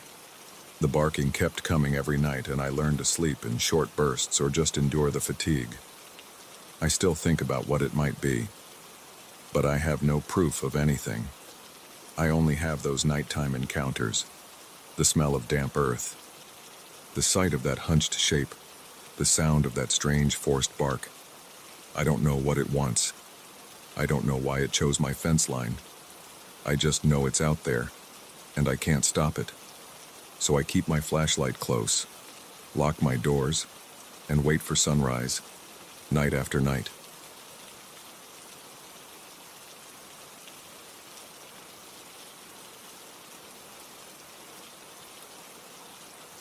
I was driving alone late at night, heading back home on a nearly empty highway. The road was flat, straight, and completely silent. There were no other cars, no lights on the horizon, and the sky was dark without any sign of a moon. I had my headlights on low beam because there was no one to blind, and I tried to keep my eyes on the center line to avoid drifting. I was tired, but not sleepy. I just wanted to get home and drop into bed. As I moved forward, I saw someone walking on the shoulder of the road on the right side. It was a man wearing dark clothes, moving at a slow pace. His back was to me. I couldn't see his face. He looked thin and a bit hunched. The way he moved looked stiff. At first, I considered slowing down. Maybe he was in trouble. But this area was known for nothing. Just dry fields and abandoned shacks far from the main towns. Nobody normal walked out here at this hour. I decided it was none of my business and passed him. I drove by him at maybe 40 miles per hour. He was walking so slowly that it felt wrong. I glanced at him as I passed. I saw short, dark hair and a pale neck, but no real details. He didn't turn to look at me. He didn't react. It was just a quiet figure on the side of the highway. I shrugged it off and kept going. A minute later, I noticed something strange up ahead. My headlights caught another figure on the right side of the road. As I got closer, my stomach tightened. It looked like the same man, same stance, same slow steps, same dark clothes. He was a little hunched over, as if tired. But how could he be here again? I had just passed him less than a mile back. There was no way he could have outrun my car. There were no turns or shortcuts. There was nowhere to hide and reappear. My throat felt dry. I swallowed, gripped the wheel, and kept my foot on the gas. When I reached him this time, I slowed slightly and opened my window an inch, trying to hear if he said anything. He didn't. He just kept moving. I noticed he wore worn-out pants and a thin jacket. His shoes looked dirty, as if he had been walking a long time, but there was no sign of sweat or heavy breathing. Still, I didn't see his face.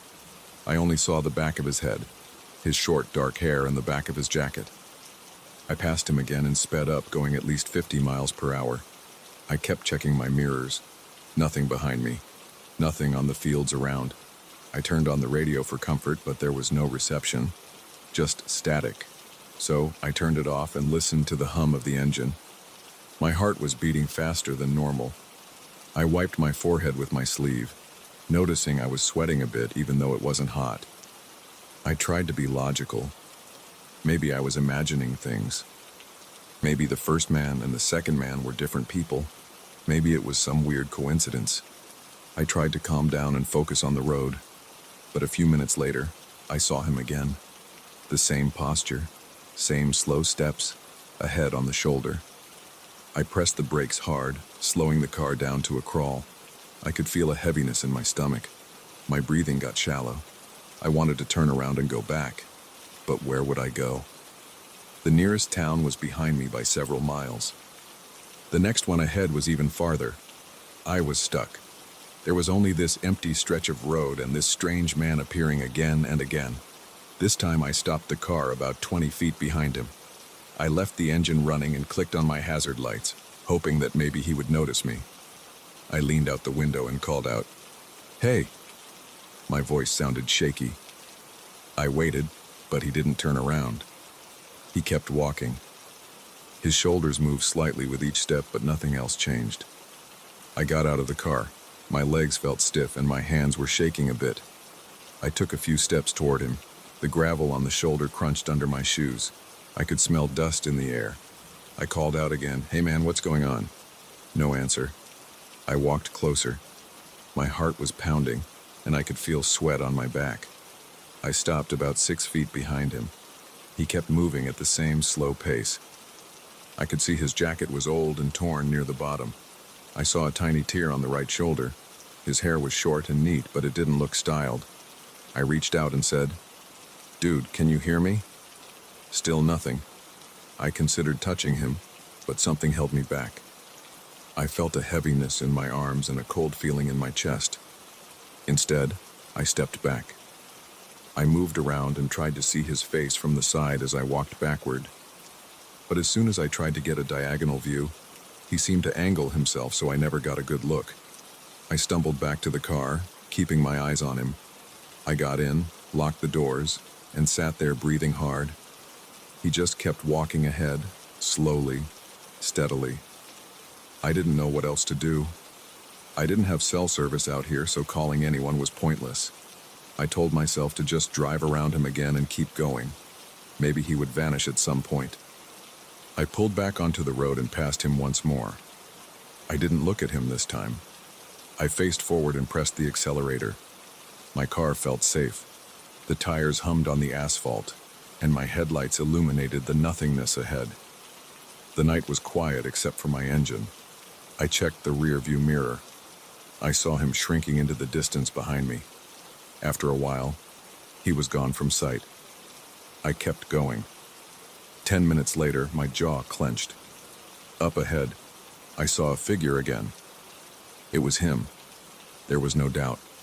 Same jacket, same shoes, same slow dragging steps. I whispered to myself, "This is impossible." My voice echoed inside the car. I hit the brakes and stopped in the middle of the road. I turned off the engine and listened. Absolute silence. I could barely see him in the dim light now that I had turned off the car's headlights.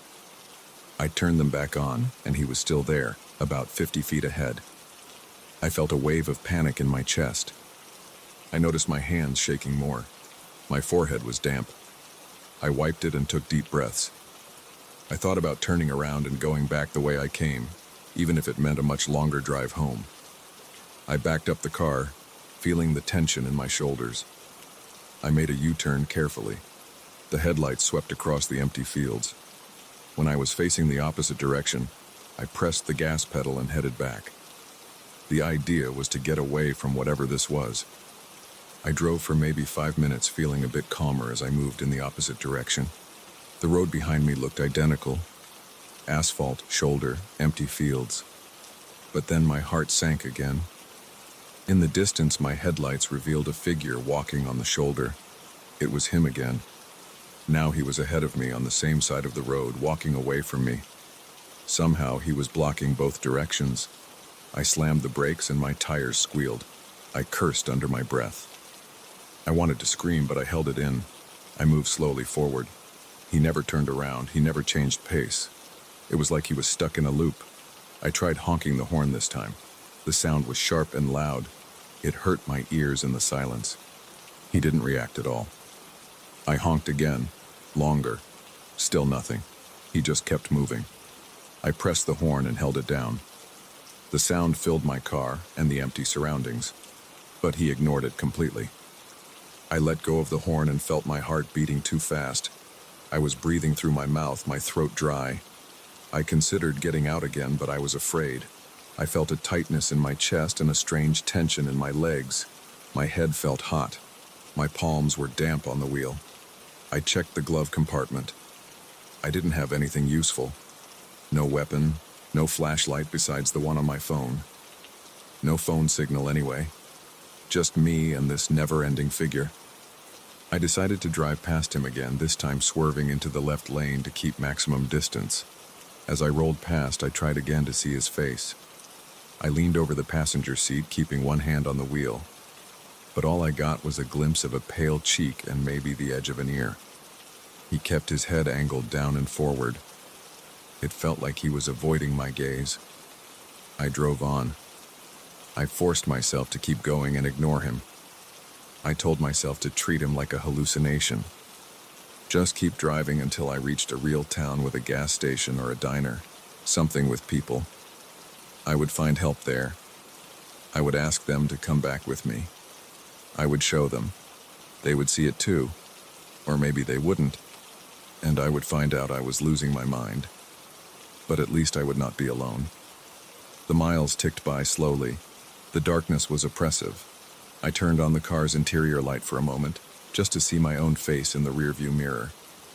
I looked tired with wide eyes and sweat on my forehead. I turned the light off and focused on the road again. Another 10 minutes. I saw him again. Same man, same posture, a head on the shoulder. I slammed my fist on the steering wheel and shouted, "Come on!" My voice echoed in the car. I felt anger mixing with my fear. My legs were shaking. I pressed the gas pedal harder, flying by him. I didn't even look. I just felt my heart pounding and my breathing ragged. I kept driving, now at about 60 miles per hour. There was no point in going slower.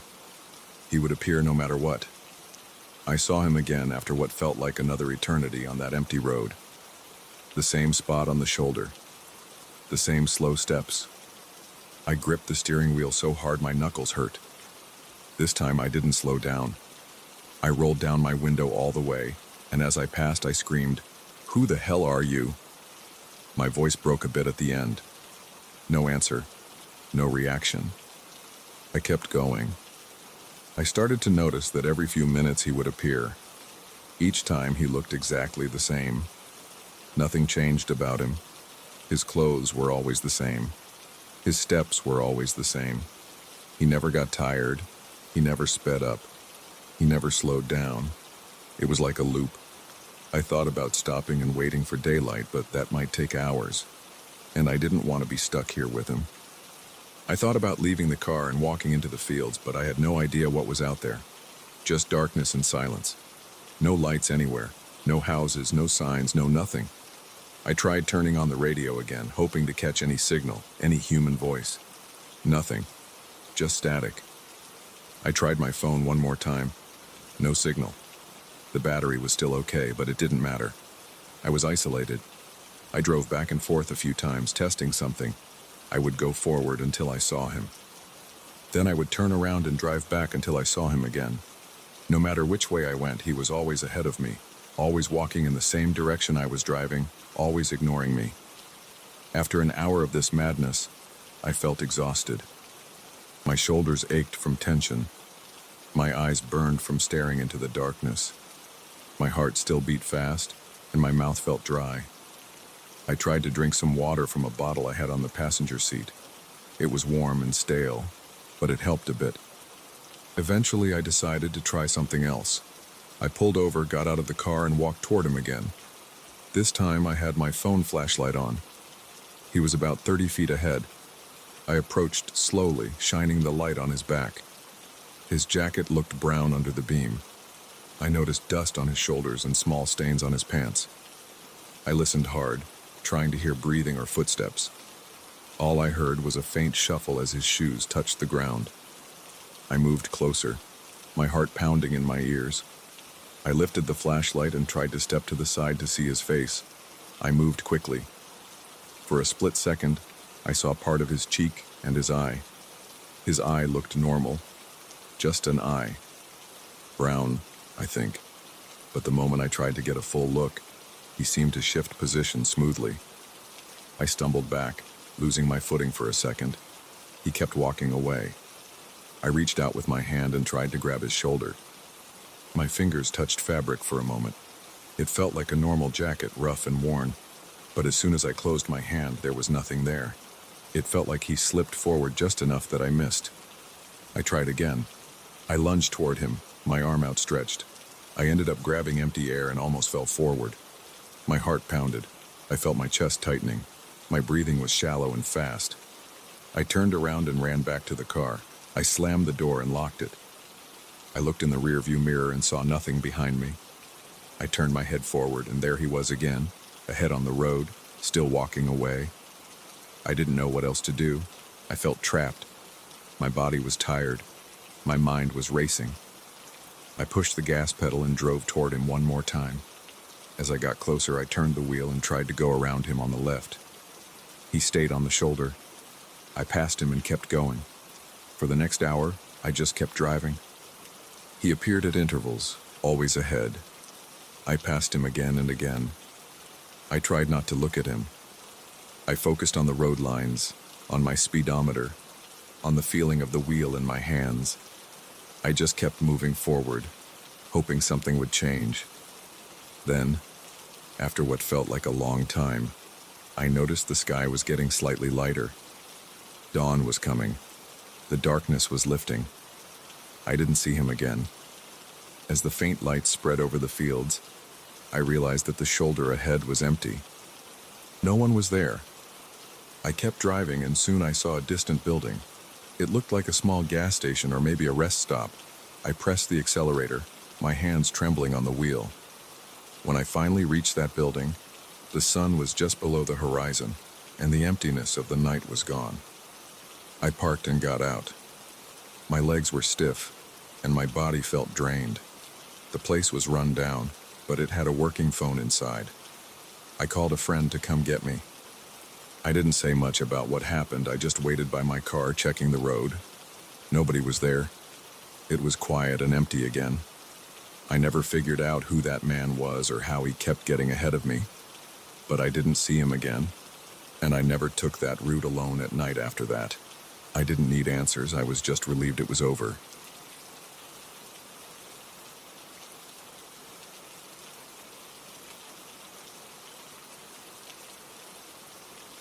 I remember walking into the building lobby late in the afternoon. The place was quiet and almost empty. I needed to go up to a certain floor to pick up a document. I wasn't thinking about anything unusual. I was just tired and wanted to finish my errand quickly. The elevator doors opened and no one else was inside. I stepped in, pressed my floor number, and waited. There was a gentle hum as the elevator started moving upward. The ride seemed normal. After a few seconds, the elevator slowed and stopped earlier than my chosen floor. The doors slid open. I looked into the hallway. There were no people waiting. I saw no feet, no shadows, no movement. It was quiet. I couldn't hear anyone approaching. I waited a moment. No one stepped inside. I thought maybe the elevator had stopped by mistake or someone had pressed the button but walked away. I reached toward the control panel to press the close door button. Suddenly, I felt it. A shift in the air.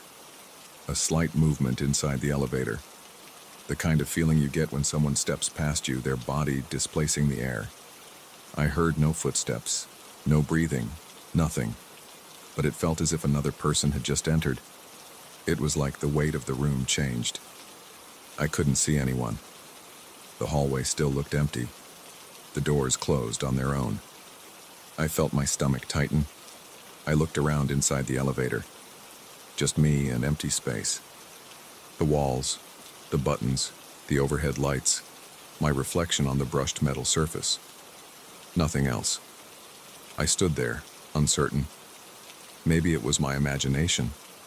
I tried to steady myself, focusing on the floor numbers as the elevator resumed moving. As the elevator rose, I tried ignoring the odd feeling, but it lingered. I couldn't shake the sense that I was not alone. I moved slightly, shifting my weight. I listened carefully. Nothing. I didn't see anyone, but I felt someone or something close. I stepped toward the control panel, pressed my floor button again as if to confirm. The elevator kept going. Everything looked normal.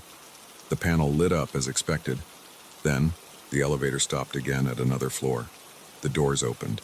This time I put my head out into the hallway. Still no one there.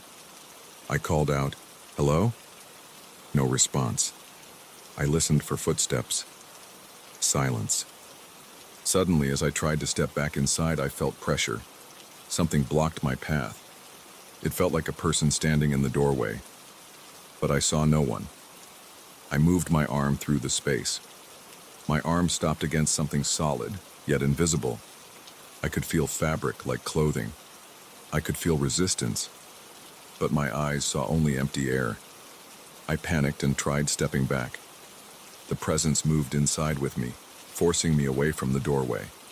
The doors closed. I was trapped with it. I backed against the elevator wall. My heart was pounding and I could feel sweat building on my palms. I pressed the emergency call button. No sound, no response. I tried the alarm bell. Nothing happened. I pressed all the floor buttons, hoping the elevator would stop at the next floor and I could jump out. The presence stood between me and the door, blocking any escape. I could feel it there, so close, yet I saw nothing at all.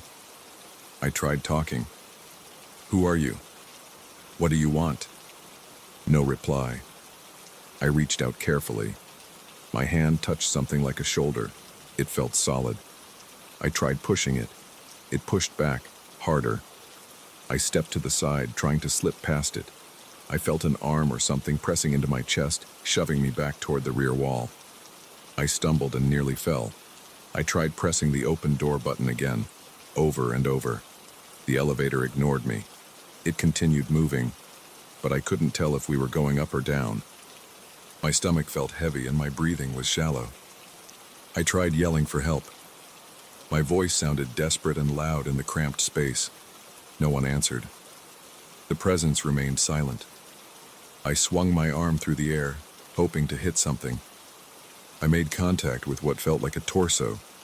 It felt like punching a solid human body. In response, it grabbed my arm. I felt strong fingers dig into my flesh, twisting my arm until I cried out in pain. I stopped struggling, and it released me. I leaned against the wall, rubbing my arm. I tried pressing the emergency intercom button again. No sound came. I tried the elevator's phone panel, pulling it open. The phone was there, but no dial tone. Dead. I slammed it back in frustration. I needed to get out. I tried reaching up to the ceiling hatch. It was locked. I pulled and pried, but it wouldn't budge. The presence stood beneath me, holding my leg at one point, preventing me from climbing. I kicked out, hitting something solid. It retaliated by pushing me hard into the wall. My head hit the metal and I saw spots for a second. I touched the door seams, trying to pry them open with my fingers. I managed to get a small gap. I put all my strength into pulling, feeling my nails strain. The presence grabbed my arm and twisted it away. The pain made me let go. I tried again and again. Each time it stopped me with brute force. I took out my phone. No signal. I tried anyway. Nothing. I turned on the flashlight and shined it around. Nothing unusual, just an empty elevator. But when I moved the light around where I felt the presence, it showed nothing. I swung my keys in front of me, and they struck something invisible. The keys stopped in midair. I felt the tug as the presence tried to knock them from my hand. Eventually it succeeded, and my keys clattered to the floor. I snatched them back quickly. I pressed myself into a corner, trying to think. I couldn't see it, couldn't reason with it. It wouldn't speak. It only responded with force. I tried slowly approaching the door. The elevator stopped once more. The doors opened slightly, revealing a hallway. I lunged forward, trying to slip out. The presence slammed me back inside, the door closing. I yelled at it, cursed at it, but it stood silent. I punched the wall, feeling the pain in my knuckles. I tried again with the alarm button. The elevator kept moving. My heart was racing. I could feel sweat dripping down my back. My shirt stuck to my skin. My mouth felt dry. I tried to calm down and conserve energy, but it was hard. I kept glancing around, my eyes finding no answer, just that heavy feeling of someone standing right there. I had to try something else. I approached the control panel and pried at a small panel beneath it with my keys. I got it open a bit, revealing wires. I pulled one at random. The elevator jerked and the lights flickered. The presence hit my hand, making me drop the keys inside the panel. I cursed and tried to reach in, but the presence pulled me back. I felt its grip on my shoulder, tight and painful. I tried kicking the panel. The presence grabbed my wrist and twisted it, forcing me to stop. I cried out and stopped. My wrist throbbed. I leaned against the wall again, breathing hard. The elevator continued its silent journey, ignoring my inputs. "Just let me out," I said, my voice trembling. No answer. I tried every button again systematically. Nothing worked. I banged on the doors, the walls, the ceiling. The presence let me do that, as long as I didn't try to escape or mess with the panel again. After a while, the elevator slowed and stopped. The doors opened a crack. I could see a hallway outside. This might be my best chance. I rushed forward, pushing with all my strength. The presence met me halfway, blocking me. I fought back hard, swinging my arms. I made contact. I felt it pushing me, but I braced myself against the door frame. My shoulder and arm strained as I tried to force my way through the small opening. I managed to get one arm and half my torso out into the hallway. I felt fresh air on my face. The presence pulled at my legs, grabbing my ankle. I kicked back wildly. My shoe connected with something solid. The grip loosened. I used the moment to push myself further out. My back scraped against the door frame, but I didn't care. I had to get free. The presence grabbed my shirt, pulling me back. I held onto the hallway door frame, my fingers slipping. I realized I had to outsmart it. I let go for a second, then lunged forward again, using the sudden movement to gain a few inches. The fabric of my shirt tore slightly. I ignored it and kept pulling myself forward. I got my other shoulder through. Now my waist was halfway out. The presence yanked at my leg again. I kicked down, making contact. It released me. I took advantage and pulled the rest of my body out. I fell onto the hallway floor, scraping my knee. I scrambled to my feet and grabbed a nearby handrail, pulling myself fully out of the elevator. My heart hammered in my chest. I heard no sound behind me, just my own heavy breathing. When I turned around, the elevator doors started to close. I reached for the call button in the hallway. The doors opened again. I looked inside. Empty. Just a regular elevator, bright lights. Nothing unusual. No sign of the invisible figure. I stared inside, searching with my eyes. Nothing. I stepped back, my hands shaking. I tried pressing the elevator's panel outside to call it again. The doors closed, then opened normally. Still empty. I stood there for a moment, catching my breath. My body ached where I had been grabbed and pushed. My wrist and arm hurt. My head throbbed. But I was out. I was free. I didn't bother trying the elevator again. I didn't care about my errand anymore. I was done. I saw a sign for the stairwell. I walked towards it, looking over my shoulder, half expecting something to follow me. But nothing came. I opened the stairwell door, stepped inside, and started descending. I needed to get out of that building and away from whatever was in that elevator. As I walked down the stairs, I could still feel the lingering touch of those invisible hands, the silent, solid body that wouldn't let me leave. I reached the lobby eventually, passed through the doors, and stepped outside. The air felt different, open and free. I never understood what happened in that elevator. I never saw anything written about it later. Nobody told me they had a similar experience. I never reported it. I just never went back into that building's elevator again. If I had to go there, I would take the stairs every time. I reached the sidewalk and felt the tension still in my shoulders. My clothes were damp with sweat, and my hands shook a bit. But I was alive, and I was outside. I stood there for a while, breathing, looking at the building's facade, trying to make sense of it. Then I decided there was nothing to understand. It just happened. I walked away, grateful to be out.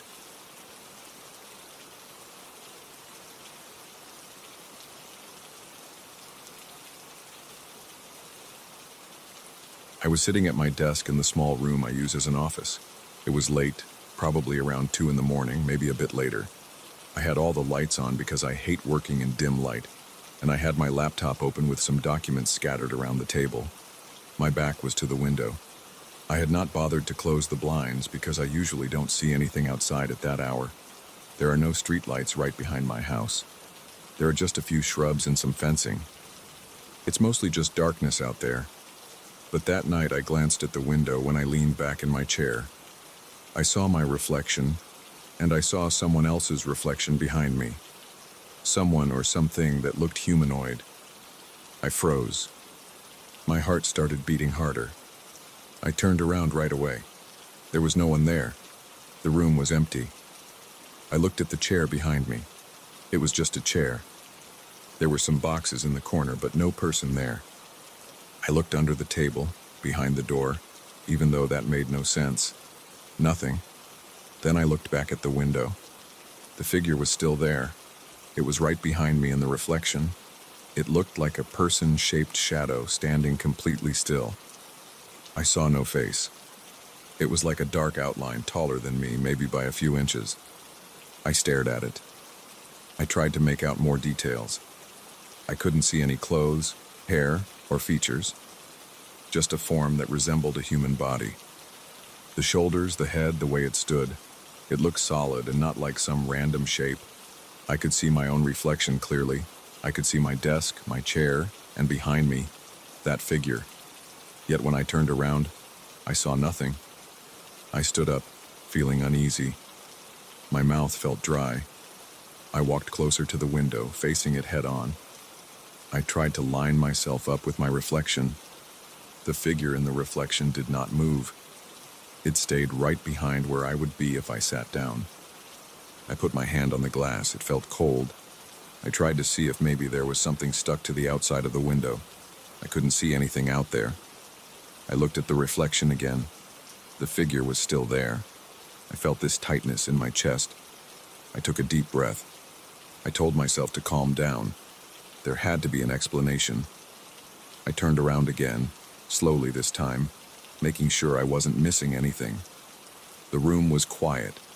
I had a faint hum from my laptop's fan. I could hear a quiet buzzing from a light bulb in a lamp on my desk. The rest of the house was silent. I looked everywhere. There was nowhere a full-sized person could hide. The door was closed, and it's a solid wooden door. There's no closet in here. Just the desk, a chair, and some boxes in the corner. I touched the boxes. They were solid and hadn't moved. I ran a hand along the walls, feeling like an idiot. Of course, no one was there. I took a few steps back and looked at the window again. The reflection showed the same scene. Me, my desk, and that figure behind me. I waved my hand in front of me. My reflection copied the movement perfectly. The figure behind me did not move at all. It just stood there.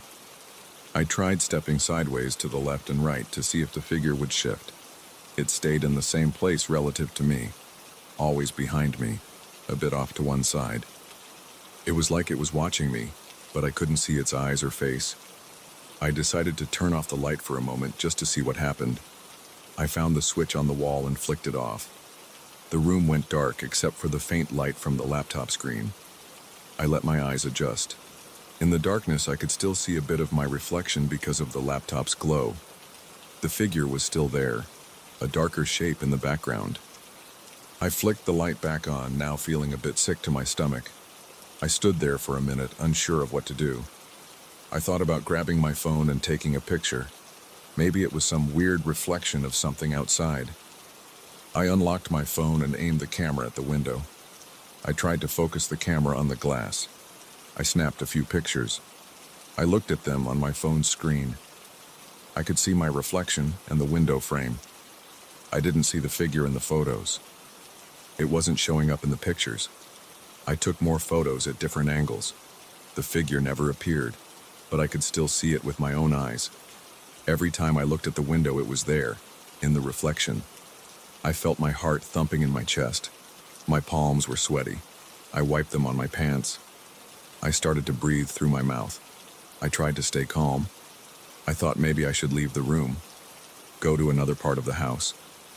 I opened the door and stepped out into the hallway. I left the lights on inside the room. I looked from the hallway back into the room. Nothing out of place, just my desk, my chair, the window at the far end. I could see the reflection faintly from the doorway. The figure was still there behind where I would be if I was inside. I walked down the hallway to the living room. I turned on all the lights. I paced around for a bit, thinking about what I had seen. I felt stupid calling the police over a weird reflection. They would think I was drunk or on something. I wasn't drinking, though. I was just working. I grabbed a glass of water from the kitchen, drank it, and splashed some water on my face. The water felt cold. It helped me focus. I went back to the hallway and looked into the office again. The figure's reflection was still there. I decided to try another approach. I went outside through the front door and walked around the side of the house to see the window from the outside. It was dark and chilly outside. I could feel the cold air on my arms. I walked carefully, looking for footprints or something near the window. The ground was dry. I stepped up close to the window and looked in. From the outside, I just saw my office. I saw the chair, the desk, the boxes. I saw no figure inside. I didn't see anything unusual. I tapped lightly on the glass from outside. Nothing happened. I looked around the yard. It was empty. I checked the fence line. Everything looked normal. I heard a distant car passing by on the main road, but nothing else. I walked back inside, locking the door behind me. I was getting more nervous. I had no explanation. I returned to the office and looked at the window again. The figure was still in the reflection. Now I tried to stand in different spots in the room. If I stood near the desk, the figure appeared behind me in the reflection. If I moved closer to the window, I could still see it behind me. It always looked like it was at a fixed point in the room, but when I moved, it stayed behind me. I tried standing all the way to the left side of the room and then the right. The figure's position changed as if it always kept the same relative angle behind me. It never moved on its own. It never raised an arm or bent its head. It was just a static shape. I felt the hair on my arm standing up. My stomach felt tense. My head was pounding. I kept asking myself what this thing could be. I tried to think of anything that could cause a strange reflection. Some object outside, a weird shape caused by a combination of lights. But there was nothing outside, just an empty yard and a fence. No lights that could cast a shape like that. I reached out and touched the window again, pressing my fingertips against the glass. I ran my hand along it, feeling for any imperfections. It felt smooth and cold. I breathed slowly, trying not to panic. I looked at my own face in the reflection. I looked at my eyes, my nose, my mouth. I looked at my shoulders, my hair, my shirt. All of that was correct. It looked like a normal reflection, except for that figure behind me. That figure did not match anything in the room. I could not see it in real life, only in the reflection. I pulled the blinds down and covered the window completely. Now I faced a white curtain of blinds. The reflection disappeared because I could no longer see the glass. I felt some relief at that, but it was temporary. If I lifted the blinds again, would the figure still be there? I waited a minute or two, just standing there, breathing. I considered leaving the blinds down and just going to bed. But I knew I wouldn't sleep well. I had to check again. I wanted to know if it was still there. I raised the blinds slowly and looked at the window. My reflection returned. The figure was still there. It had not moved. It was like it was waiting. My hands were shaking. I sat down in my chair, facing the window, watching the figure in the reflection. I tried to speak to it quietly, even though I felt stupid doing so. I said, "Hello?" in a low voice. I waited. Nothing happened. The figure did not respond. I listened carefully to the room. I heard nothing unusual, just my laptop's fan and the slight hum of electricity in the lights. I got up and turned off the laptop's screen to reduce any glare. The reflection got dimmer, but I could still see the figure behind me. I turned off the lamp on the desk. Now the room was lit only by the ceiling light. The figure was still visible. Its presence was not affected by the brightness level. I turned all the lights off in the room and turned on the hallway light instead. I looked back in. The figure was still there, darker, but present. I started to feel a kind of tension in my chest, like I wanted to leave the house entirely. But I also felt drawn to this strange situation. I could not understand what was happening. I decided to try something else. I grabbed a piece of paper and held it behind me while looking at the reflection. I wanted to see if the figure would become partially blocked. I held the paper up, moving it around. My reflection showed me holding a piece of paper behind myself. The figure still appeared as if it was behind the paper, unchanged. It was not affected by objects I introduced. I tried standing so close to the window that my reflection almost filled the entire glass. The figure still managed to appear behind me, as if it shrank or positioned itself perfectly to remain visible. This made me feel even more uneasy. I began to sweat. I wiped my forehead with my sleeve. My breathing got shallow. I tried to slow it down. I pulled the blinds down again and left them down. I decided I would not look at that window anymore. I backed away, turned off the light, and left the room. But after standing in the hallway for a few minutes, I felt like I needed to check again. I went back inside and lifted the blinds a bit to peek. The figure was still there. I let the blinds fall closed. My throat felt tight. I took my phone and tried calling a friend. It rang a few times, no answer. It was late after all. I didn't leave a message. I didn't know what to say anyway. I thought about calling the police, but what would I tell them? There was no intruder, just a strange reflection that only I could see. They would say it was a prank or my imagination. I wasn't hallucinating. I was sure of that. I could see everything else clearly. I could touch things, feel things. The only oddity was in that window. I went to the kitchen and grabbed a small flashlight. I returned to the office and shone the flashlight at the glass. I tried different angles, but the figure remained unchanged. It was like it did not depend on the lighting. The flashlight beam showed me dust on the glass, some smudges, but nothing that explained the figure. I decided to block the reflection entirely. I took a sheet of cardboard from one of the boxes and taped it over the window from the inside. Now I could not see anything in the glass. The cardboard covered it completely. I stood there for a moment, staring at the cardboard, half expecting it to show some shape, but it was just cardboard. I tapped on it. I knocked lightly. Nothing happened. I waited a while, just listening. I heard my own breathing, a slight ringing in my ears from the silence. After a few minutes, I felt calmer. The figure was out of sight, at least. If I couldn't see it, I didn't have to deal with it. I turned off the lights and left the office. I locked the door out of habit, even though that made little sense. I moved to the living room and sat on the couch. I tried to think about something else, but every time I closed my eyes, I pictured that dark shape. It didn't do anything. It just stood there in the reflection. I couldn't understand why. I tried to recall if I had noticed anything strange before that night. I hadn't.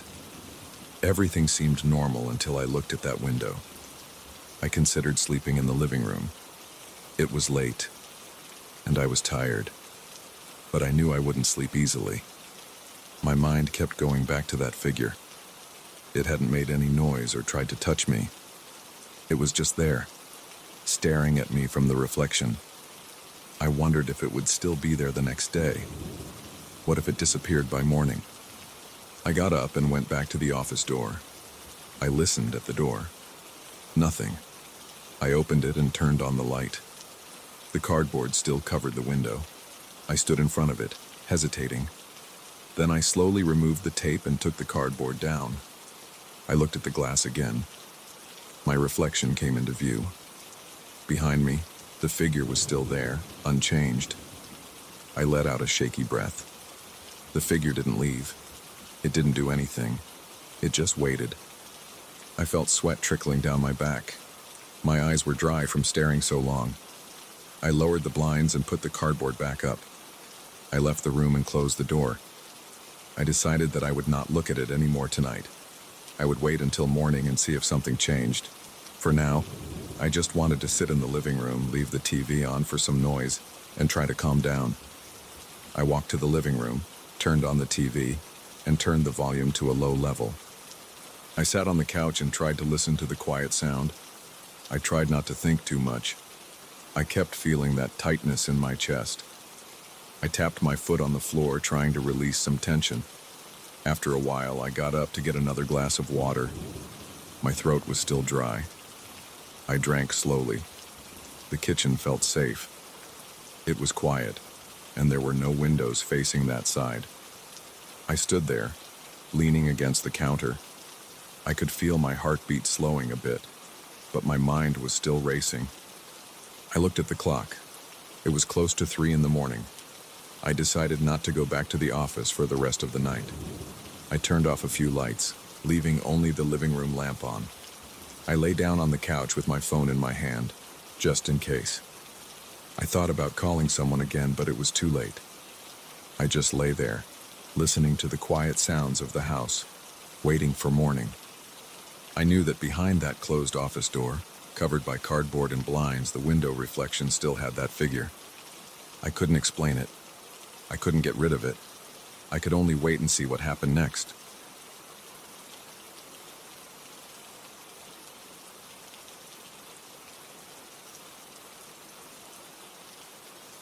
I knew something was wrong with the apartment from the very first day I moved in. The place looked normal enough. An old, two-room unit on the second floor of a building that stood at the end of a quiet street. The walls were a dull off-white. The floors were worn hardwood, and the smell of old varnish and stale air lingered everywhere. There was a small kitchen, a cramped living room, and a single bedroom with a narrow window facing a fire escape.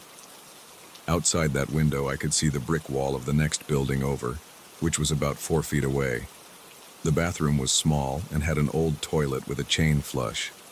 Nothing looked special or strange, but the front door never stayed locked. That was the problem. The first night I tried to lock it, I tested it 3 times. I turned the deadbolt, pressed my shoulder against the door, pulled on the knob, and felt it was secure. I even slid a chain across it. I tested all of it. It was fine.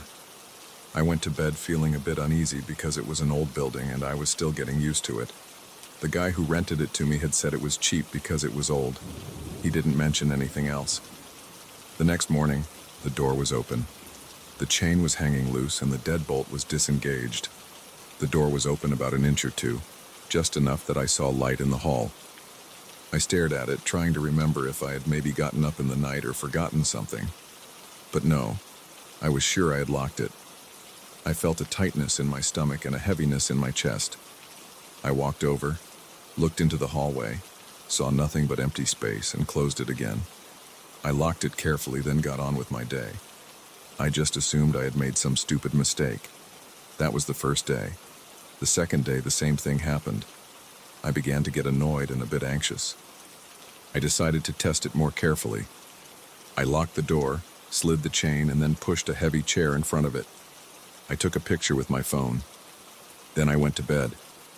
I woke up around 7 the next morning and saw that the door was open again. The chair was pushed aside. The chain was off. I looked around the apartment, checking if anything was missing. Nothing was gone, and the apartment looked the same. I checked my phone's camera roll and saw the photo I had taken. The date and time were there, so I knew I hadn't imagined it. I felt my pulse in my neck and some sweat on my palms. I wiped them on my pants and tried to stay calm. I spent the next day on the phone with the landlord. He said he didn't know what I was talking about. He said the door had worked fine for the last tenant. He said maybe I wasn't locking it right. I told him I'd locked plenty of doors in my life and I knew how.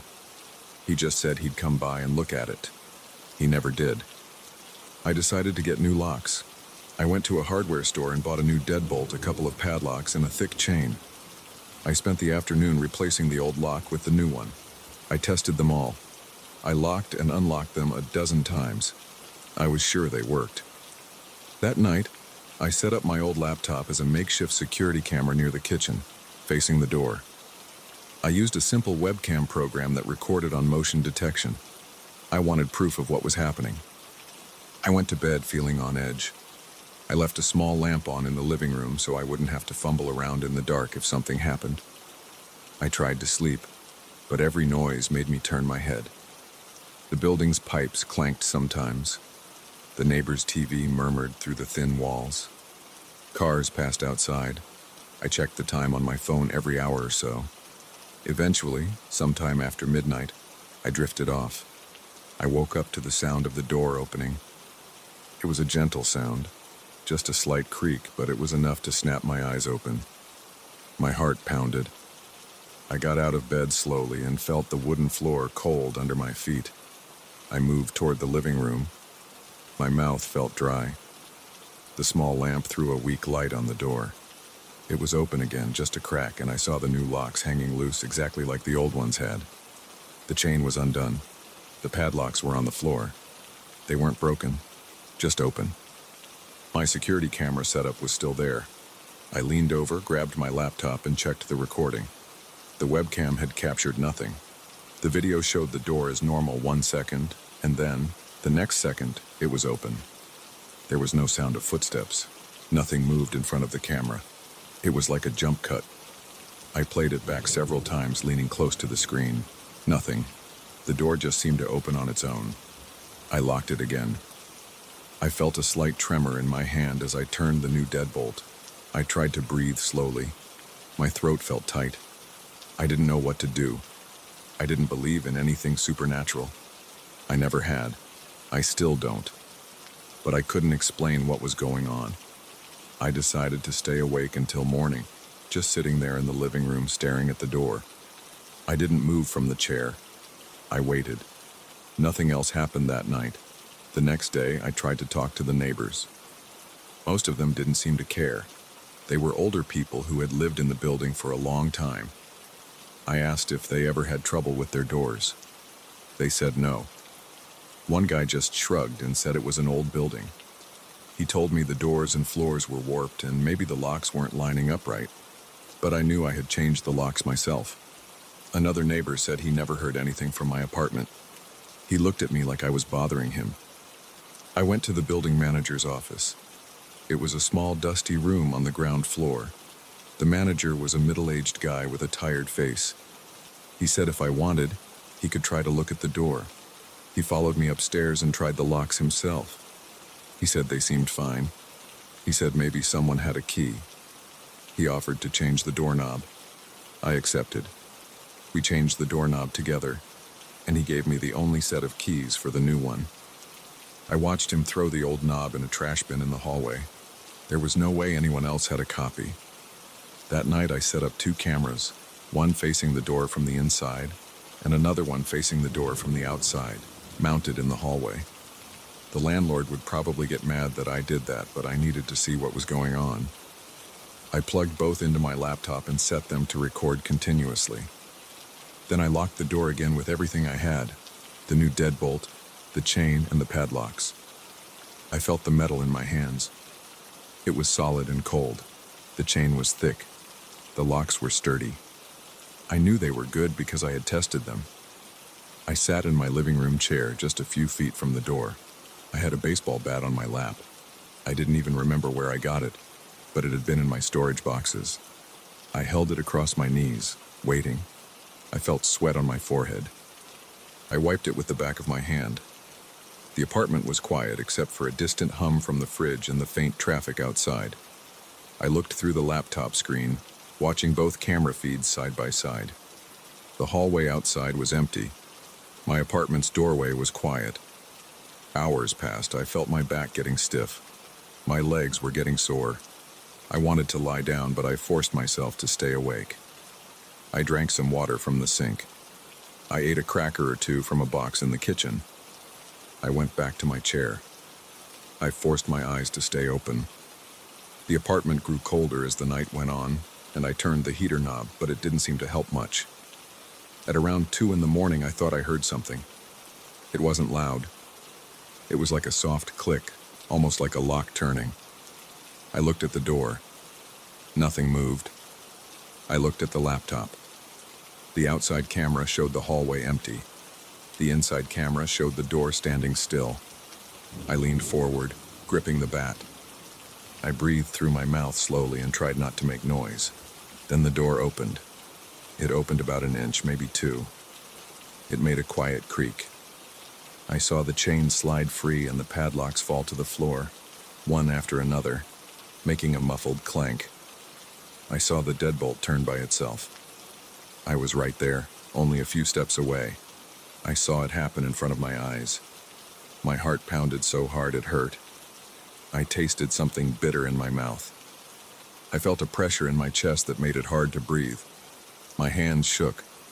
I tried to stand up holding the bat, but my knees felt weak. I looked at the laptop. The outside feed showed nothing. The hallway was empty. The inside feed showed what I was seeing with my own eyes. The door was opening on its own. There was no one there. I could feel my pulse in my ears. I reached out with the bat and nudged the door. It swung open silently. I saw the empty hallway. The lights were dim. No one was out there. I took a step forward and stood in the doorway. I looked left and right. The hallway was empty, just the same faded wallpaper and old light fixtures. I looked at the hinges of my door. They seemed fine. I looked at the floor. It was flat and stable. I tried to pull the door shut. It closed normally. I locked it again. I slid the chain. I stepped back, still holding the bat. My heart was still hammering. I watched the door for another hour. It stayed closed. Eventually, I fell asleep in the chair. I woke up with a stiff neck and the bat still in my hand. The door was still closed, but all the locks were off again. The next day, I went through the footage on the laptop, frame by frame. I saw the exact moment the door opened. The chain flew back as if someone had moved it. The padlocks clicked open one by one. The deadbolt turned, but there was no one there. The outside camera showed nothing at all. The hallway was empty the whole night. I had proof, but what would I do with it? I called the landlord again and told him he didn't believe me. I offered to show him the video. He said he didn't have time and that if I wanted to break my lease, I could, but he wouldn't give me back my deposit. He sounded tired of my complaints. I talked to a friend on the phone. He told me to leave. I considered it, but I didn't have much money. This place was cheap. Also, I couldn't wrap my head around it. I wanted to know what was going on. I tried another idea. I removed the chain and padlocks entirely and replaced them with a new latch I bought at the hardware store. I even screwed a sliding bolt into the frame. I tested it all. That night, I put the cameras back up. I tried to stay awake again, but at some point I dozed off. I woke up hours later to the sound of the door creaking. I jumped up, ran to it, and found it ajar again. The new latch was on the floor. The sliding bolt was undone. I felt a pain in my stomach that made me want to throw up. I didn't, but I felt shaky. I locked it again, but by now I knew it would never stay locked. The following night, I sat down on the floor in front of the door. I had a flashlight and a crowbar. I pressed my ear against the wood, hoping to hear something. I heard nothing. The building was quiet. A pipe rattled now and then. I whispered to myself, trying to calm down. I told myself I just needed a solution. But I didn't know what to do. There was no sign of forced entry. There were no marks on the wood. There was no damage to the locks. They just opened somehow. I ended up grabbing all my stuff and pushing it into the bedroom. I locked myself inside the bedroom and wedged the dresser against the door. The bedroom door had a simple lock, nothing special. I sat on the bed, waiting. I heard the front door open sometime in the early morning, but I didn't go out to check. I just sat there, holding my knees, breathing slowly, trying not to panic. My heart was beating fast, and my hands were sweating again. When morning came, I checked the front door. It was open again. The hallway was empty. I closed it without bothering to lock it. What was the point? It would open anyway. I picked up the phone and called a locksmith. He came by and looked at everything. He said it was fine. He installed another brand new lock, top quality. He charged me a lot for it. I paid because I didn't know what else to do. That night, the door opened again. I watched it happen right in front of me. The locksmith's work made no difference. After that, I realized I couldn't fight it. I couldn't figure it out either. I stuffed a towel under the door so it wouldn't swing open all the way. That didn't help. The towel would be tossed aside by morning. I tried jamming a chair under the knob. I found the chair moved out of the way every time. I tried stacking boxes against the door. They would be pushed aside. It didn't matter what I did. The door would always open. I didn't sleep well. I felt tired and worn down. My appetite got worse. Every time I tried to relax, I thought about that door. I worried that maybe someone was coming in, but I never saw anyone. Nothing was ever stolen. I tried staying in the hallway at night, waiting for something, but nothing happened while I watched. It only happened when I was inside, half asleep or distracted. In the end, I decided to move out. I packed my things over a couple of days, looking over my shoulder at the door every few minutes. On my last night, I slept in my clothes. I left the door unlocked because it would have opened anyway. I kept one camera rolling, but I knew what I'd see. Nothing. Just that door opening by itself and no one there. The next morning, I carried my boxes downstairs. I looked at the building manager, who just gave me a bored shrug. I stepped out onto the street and started walking.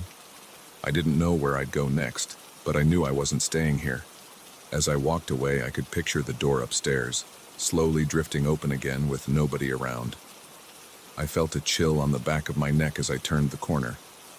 I didn't look back. I knew I wouldn't get any answers. I just wanted to get out of there.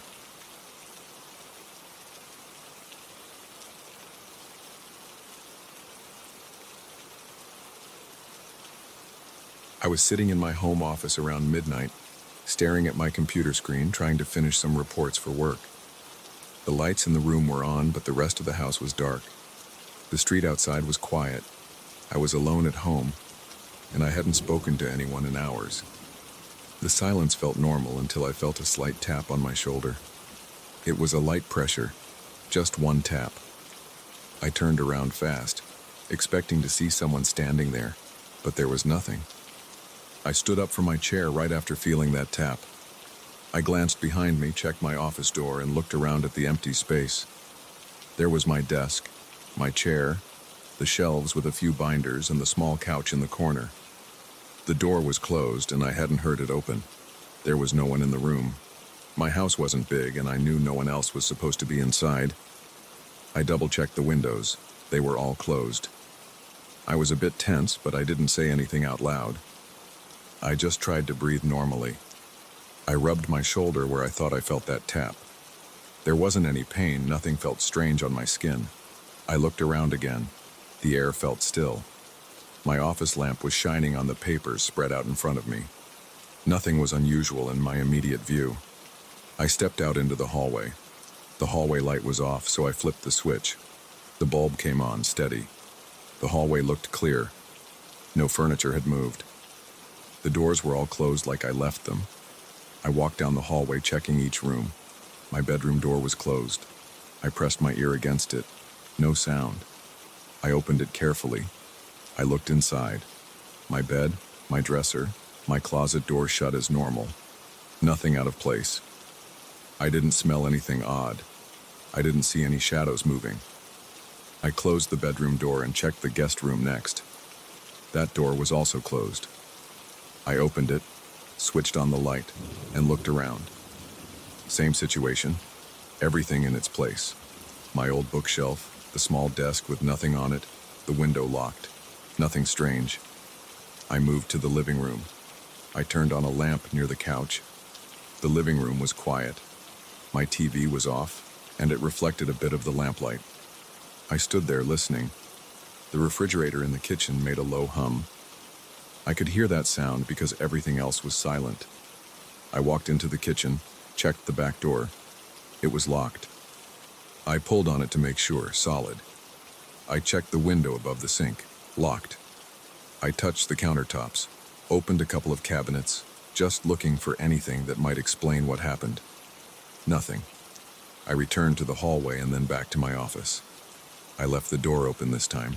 I wanted to keep an eye on my surroundings. I sat down at my desk again, looked at my computer screen, and tried to focus on my work. I typed a few lines, but I was distracted. I kept feeling a slight chill on my neck. There was no draft. My office had no open windows and the heating was on, set to a normal temperature. I leaned back in my chair and listened. I could hear my own breathing, a soft hum from my computer tower, and the quiet electric buzz of the ceiling light. I tapped my fingers on the desk, thinking that maybe I imagined the tap on my shoulder. I considered that maybe I was just tired. It was late, and I had been sitting there for hours. Then I heard a faint sound in the hallway. It sounded like a soft scrape against the wall. I stood up again. I stepped into the hallway, looked around. The lights were on, so I could see the entire space. Nothing.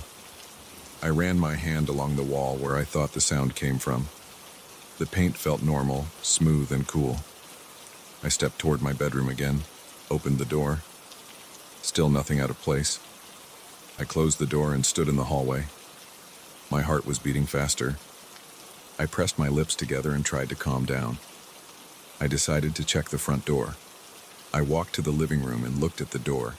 It was locked. I looked through the peephole. The outside porch light showed the empty front step. No movement. The street was quiet. I did not see any cars going by. The neighbors' lights were off. Everything looked ordinary. I returned to the office. I pushed my chair aside and looked under the desk. Nothing there except the power strip and a few cables. I opened my closet. Inside were some boxes, old binders, and a couple of rolled-up posters. Everything was exactly how I left it. I closed it again and sat down. My skin felt a little sweaty under my shirt. I pressed my hand on my chest and felt my heartbeat. I tried to slow my breathing. I told myself I would just finish the reports quickly and then go to bed. I typed for a while, forcing myself to ignore the feeling that something was off. Then I heard another sound. This time it was a soft tapping. It came from behind me. Not on my shoulder, but on the wall. 3 soft taps, spaced out. I turned around in my chair. I looked at the wall. I got up and pressed my ear against it. I did not hear anything else. I tapped back with my knuckle. The wall felt solid. I waited a moment, but nothing happened. I left the office again and went to the guest room, which shared that wall. I turned on the light and checked the wall on that side. There was a small table and a lamp, both untouched. The window was still locked. I touched the wall. It felt just like any other wall. No vibration, no sound. I stood very still, holding my breath, listening. Nothing. I went back to the living room, sat down on the couch. I leaned forward, elbows on my knees, trying to think straight. I did not want to call anyone at this hour. It felt silly. I considered calling the police, but I had no real evidence of anyone else in my home. I decided to try a different approach. I took a flashlight from a kitchen drawer and decided to check every inch of the house. I started in the living room, under the couch, behind the TV stand, behind the curtains. All clear. I checked the kitchen, opened every cabinet, checked under the table, behind the fridge, in the pantry. Nothing.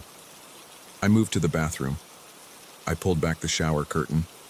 Empty tub. I checked under the sink. Only cleaning supplies. I checked the hallway closet. Coats, vacuum cleaner, a few boxes. Nothing unusual. I went into my bedroom again, opened the closet, moved the hangers aside. Nothing. I looked under the bed. A few storage boxes, nothing else. I stood there, flashlight in hand, just looking at my bed and dresser. Everything was normal. I felt a little embarrassed with myself. I was searching for something that probably wasn't there. I turned off the bedroom light and closed the door. I headed back toward my office. Just as I reached the doorway, I heard a creak behind me. It was the floorboard near the bathroom. I turned around quickly. The hallway light was still on. I saw nothing but the door frames and the floor. I stepped over to that spot, pressed my foot down. The floor creaked a bit under my weight. It was an old spot that sometimes made noise, but it usually creaked only when I stepped on it. I knelt down and pressed my hand on the floor. It made the same creak. I stood up and looked around. I listened, holding my breath again. I tried not to imagine anything. I wanted something solid, something I could see or hear clearly. But all I had was a feeling that I wasn't alone. I stepped back into my office and sat down at the desk. I reached for my phone. I considered calling a friend just to talk. I checked the phone's signal. It was normal. I scrolled through my contacts, but I didn't call anyone. I didn't know what I would say. I didn't want to sound paranoid. Instead, I locked my phone screen and placed it on the desk. I tried to focus on my work again, typing slowly, checking numbers, writing some notes. The silence settled back in. Then I heard a low sound from the living room. It was a quiet shuffle, like someone moving a piece of fabric. I stood up immediately, not even pushing my chair back, and walked quickly into the living room. The lamp was still on. The furniture was still in place. I touched the couch cushions. They were warm because I had sat there a few minutes before, but nothing else felt disturbed. I circled the coffee table, checked behind the armchair, looked at the curtains again. Everything was the same. I spoke out loud for the first time. I said, "Hello?" My voice sounded normal, maybe a bit tense. I waited. No answer. I walked around the house, calling out, "Is anyone here?" I kept my voice low. but loud enough that if someone was hiding, they would hear me. I got no response. I decided to check the locks again. Front door locked, back door locked, all windows locked. I tried to open a window just to hear the outside sound. It opened fine. I heard distant traffic. I closed it again. Nothing outside suggested anything unusual. It was just a normal night in my neighborhood. I returned to the office, left the door open, and turned the chair so I could see the hallway as I sat. I wanted to keep an eye on that space. I placed my phone on my lap and kept typing. After a few minutes, I noticed a faint scratch sound on the office door frame. I stood up again and walked over. I examined the wood. There were no fresh marks. I ran my finger along the frame. Smooth. I stepped back into the hallway. Silence. At that point, I felt my stomach tighten. I couldn't relax. My scalp felt tense and my heartbeat was heavy in my chest. I wiped sweat from my forehead. I was breathing through my mouth. I felt a dry sensation in my throat. I swallowed and decided I would not stay in that office any longer. I grabbed my laptop and my phone and went to the living room. I placed my laptop on the coffee table and sat on the couch. I turned the TV on for some background noise. News channel, low volume. Just something to break the silence. I watched the news anchor talk about something boring. I tried to pretend I was just staying up late. After a while, nothing else happened. I sat there for a good 15 minutes, listening to the TV, looking around the room. The lamp lit everything clearly. I tapped my foot on the floor a bit just to feel in control. I told myself that if there was someone inside, they would have revealed themselves by now. I got up, went to the kitchen, poured myself a glass of water. I drank it, placed the glass in the sink. I said again, "Hello?" Nothing. I leaned against the counter thinking about what to do next. It was well past midnight now. I felt a little stupid, but I also felt a steady fear. I didn't understand what I had felt on my shoulder. It was too real to dismiss. I decided to try something else. I turned off the living room lamp so the only light came from the TV screen. I stood by the wall, listening. If there was an intruder, maybe I could hear their steps in the dark. I waited in the darkened living room, letting my eyes adjust to the dim light from the TV. I heard the clock ticking in the hallway. I waited, breathing quietly. After a while, I heard a soft thump from the guest room. I moved slowly toward the hallway and flicked on the light. I walked to the guest room door, opened it, and turned on the light inside. Everything looked the same. I checked the closet, under the bed, behind the curtains. Nothing. I stood in the center of the room, feeling a slight tremble in my legs. I heard a faint click sound from the kitchen. I rushed out of the guest room and into the hallway. I moved quickly to the kitchen. The light was still on in there. Nothing had changed. I checked the back door lock again, still locked. Window lock still engaged. I pulled open a few drawers, checked if anything had moved. Everything in its place. My throat felt dry again. I drank another glass of water. I tried to calm my breathing. I walked through the house one more time, room by room, checking every spot. I found nothing. It was all normal. Yet, I couldn't shake the feeling of being watched. I kept feeling small chills on my arms and neck. I returned to the couch. I sat with my back against the couch cushions, my eyes on the hallway. I forced myself to watch TV for a while. I changed channels a few times. I settled on some late-night show with people talking about sports. It felt normal and steady. I got up only to use the bathroom, then came back and stayed in the living room with all the lights on. I watched the clock. Hours passed slowly. By the time it was early morning, nothing else had happened. I never saw anyone. I never heard any more taps or scratches. I started to think that maybe my mind was playing tricks on me. I felt tired and tense. My shoulders hurt from sitting so stiffly. I stood up and stretched my arms. My body felt heavy. I decided to go back to my office. The hallway was quiet. My office door was still open. I went inside, sat down, and looked at the papers on my desk. Everything was exactly where I left it. The feeling that started this whole situation seemed distant now. I touched my shoulder, remembering that moment. The feeling had been very real, but I had found no one. I had searched my entire home, turned on every light, and waited for any sign. I got nothing. I saved my work on the computer and closed the documents. I turned off the computer monitor and listened. Just the low hum of the machine, the faint sound of the TV in the other room. My house was quiet. I got up, grabbed my phone, and went to the living room. I left the TV on and just sat there, waiting for the morning light to come through the windows. I felt safer with the TV's low voices. They felt human and ordinary. As I sat there, I looked toward the hallway one more time. No movement, no shadows, no sounds. Eventually, the sky outside started to lighten. I could see a faint gray through the curtains. I stood up and turned off the hallway light. I looked back at my office door and saw nothing but my desk and chair inside. I took a deep breath and let it out slowly. I felt my heart rate settle down. I spent the rest of that early morning on the couch, keeping quiet, half watching the TV, half listening to the silence. Nothing else happened. When the sun finally came up, I felt more grounded. I checked my doors and windows one last time before getting ready for the day. They were still locked. Everything was normal. I ended up leaving for work without any clear answers, but I know what I felt that night. I felt something tap my shoulder.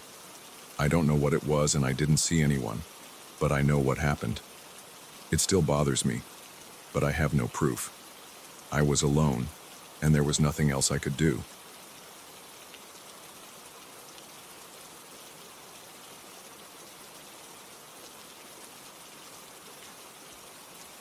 I knew something was off on my first night in that new place. I remember sitting on the old couch in the living room, trying to relax after unpacking my kitchen boxes, when I noticed a low, steady sound coming from the end of the hallway. It sounded like a faint hum or chant. It was quiet. I could barely hear it. I stopped what I was doing to listen more closely. The sound was coming from the last bedroom at the end of the hall, the one I hadn't put anything in yet. The door was open, and the lights were off. It was just this empty room with bare walls and an uncovered window. There shouldn't have been any noise at all. I got up, walked slowly down the hall, and as soon as I reached the doorway, the sound stopped. There was nothing inside. The room was empty. I stood there for a moment. I looked at the corners, the ceiling, the wooden floor. I looked out the window. I saw the neighbor's fence and the dim lights of the houses across the street. I heard nothing but the faint hum of the refrigerator in the kitchen behind me. I went back to the living room and tried to forget about it. I assumed I must have been hearing something outside, maybe a radio from a nearby house or someone talking out on the sidewalk. But when I settled down again, maybe 10 minutes later, I heard that low hum again. It was the same tone, the same feeling of soft chanting or murmuring. I couldn't make out words.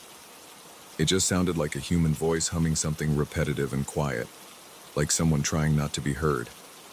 I got up again, moving quietly this time. The hallway was dark because the only light on was the one in the living room. I walked slowly, my socks brushing the floor. I tried not to make any noise. As I approached the room, the sound kept going until I reached the threshold. The instant I stepped inside, the hum vanished. I turned on the ceiling light. I checked every corner. I looked behind the door and out the window again. Empty, silent. I was alone. I felt a prickling on my skin, like a light sweat forming on my forehead. There was no reason for that sound. The house was older, but not ancient. It had been renovated a few years back, according to the landlord. The walls were not thin. I didn't see any cracks or openings where someone outside could whisper through. I went to the other empty bedroom, opened its closet, checked under its window. I listened at the walls. Nothing. I tried to ignore it. That night I slept in my own bedroom with the door closed. My bedroom was next to the kitchen, far from that empty room. I kept thinking I would hear that sound again, but I was tired and eventually fell asleep without hearing anything else. The next day I worked on setting up my desk in my home office. I work from home, so I spent the afternoon arranging my computer and sorting out my internet connection. Everything felt normal during the day. It was actually a quiet neighborhood, no traffic noise, just a few birds outside, the buzz of my computer, and the occasional bark from a dog down the street. I went to that empty bedroom a few times during the day, trying to see if anything looked strange. It was just a normal room. The walls were painted white. The window faced the front yard. The floor was wooden and had no rugs yet. It was just an empty space. There were no hidden doors or loose floorboards. I tapped on the walls a bit, trying to see if there were hollow spots. Everything sounded solid. That night, after dinner, I sat in the living room again. I left the door of the empty bedroom open. I sat there, in silence with the TV off, just to see if I would hear it again. It took about an hour, but then I caught it. A low, steady humming sound, like a voice without words, coming from that room at the end of the hall. I felt a chill. My heart started beating faster. I stood up slowly. This time, I didn't walk straight there. I tried stepping lightly on the floor, making almost no sound. I wanted to catch it still humming. As I got closer, it kept going. I reached the doorway and I heard it more clearly. It was definitely a human voice. It was a calm, steady hum. The pitch was low. I tried to peer in without stepping inside. I leaned my head past the doorframe to see into the room, but there was no one. The window was shut. The floor was empty. Then I took one step in, and instantly, it stopped. I felt the hair on my arms stand up. I checked behind the door again. I looked at the ceiling. I even opened the window to see if someone was standing outside. Nothing. The street outside was empty, just a couple of parked cars and a dim porch light across the street. I closed the window and went back to the living room. I sat down again, thinking maybe I should record this. I took out my phone, opened a recording app, and waited. About 30 minutes later, I heard it again. This time I started recording immediately. I held my phone in my hand, got up slowly, and crept toward the room. I kept the phone aimed forward. The voice kept humming until I reached the doorway. The moment I leaned in, silence. I stopped the recording and played it back. Nothing. Just my own breathing and some background hiss. I didn't pick up the sound. I cursed under my breath and felt a tension in my neck. I paced around the hallway, flicking the hall light on and off. I tried standing outside the empty bedroom for a long time, listening. Nothing happened when I waited right outside. The sound only started when I went back to the living room or the kitchen. It was as if it needed some distance from me. That night I tried a different approach. I left my phone inside the empty bedroom with the recording app running, and I walked away. I went to my bedroom, closed the door, and waited. About an hour later, I walked back to retrieve the phone. I stopped at the doorway first to listen. Nothing. I stepped inside and it was silent. I grabbed the phone and checked the recording. I heard a faint hum in the background for a few seconds around the middle of the recording, but it was very quiet and cut off suddenly. No clear pattern, no voice that I could identify as male or female, just a low hum. I listened to it again and again, and it always sounded the same. Just a few seconds of humming, and then nothing. Over the next few days, I started feeling uneasy in my own home. I found myself avoiding the hallway at night. I tried to focus on my work and my daily routine. I made sure I had music playing during the evenings. Sometimes I wore headphones to distract myself, but sooner or later, when I turned off the music or tried to watch TV quietly, I would hear that humming coming from the empty bedroom. I tried knocking on the wall of the hallway while the humming was happening. It stopped immediately. I tried calling out, asking if anyone was there. No response. I checked the attic. Just an empty space with insulation and no sign of animals. I checked the crawl space under the house. I found some old pipes and wiring. Nothing unusual. I got a stepladder and looked closely at the ceiling of the empty bedroom. There were no vents, no hidden speakers. The electrical wiring was simple. The window frame was solid. The closet was just a shallow space with no secret panel. I started to sleep with the TV on in my bedroom so I wouldn't have to listen. It helped a bit, But some nights I turned the volume down on the TV just to see if the humming was still there. It always was. It never became louder, never changed pitch, just a steady low hum stopping the second I tried to step inside that room. One night, I tried another experiment. I placed a cheap baby monitor set that I had bought a long time ago. I didn't have kids, I just thought it might be useful for security. Inside the empty bedroom. I put the receiver in the living room. At first, I heard only static. I waited. Eventually, the humming started. I leaned closer to the receiver, and I could hear it through the device. It was clearer now, like a voice humming a short sequence of notes. I rushed down the hallway with the receiver in my hand. The humming cut out before I got close. When I checked the transmitter device inside the room, it was untouched. I started feeling anxious whenever evening came. My appetite got worse. I felt tired and nervous. I thought about calling the landlord, but what would I say? That I was hearing some humming in the empty bedroom that vanished every time I checked? He'd think I was imagining things. I considered calling a friend over, but I was embarrassed. Plus, I didn't want to drag anyone else into this weird situation. I tried sleeping in the empty bedroom one night just to see what would happen. I put a sleeping bag on the floor. I turned off all the lights and lay there in the dark, waiting. The house was quiet. After a long time, I started to doze off. Then I heard the humming again. It sounded distant now, like it was coming from somewhere else. But it was definitely the same sound. I sat up. The humming stopped immediately. I waited, breathing hard, my skin damp with sweat.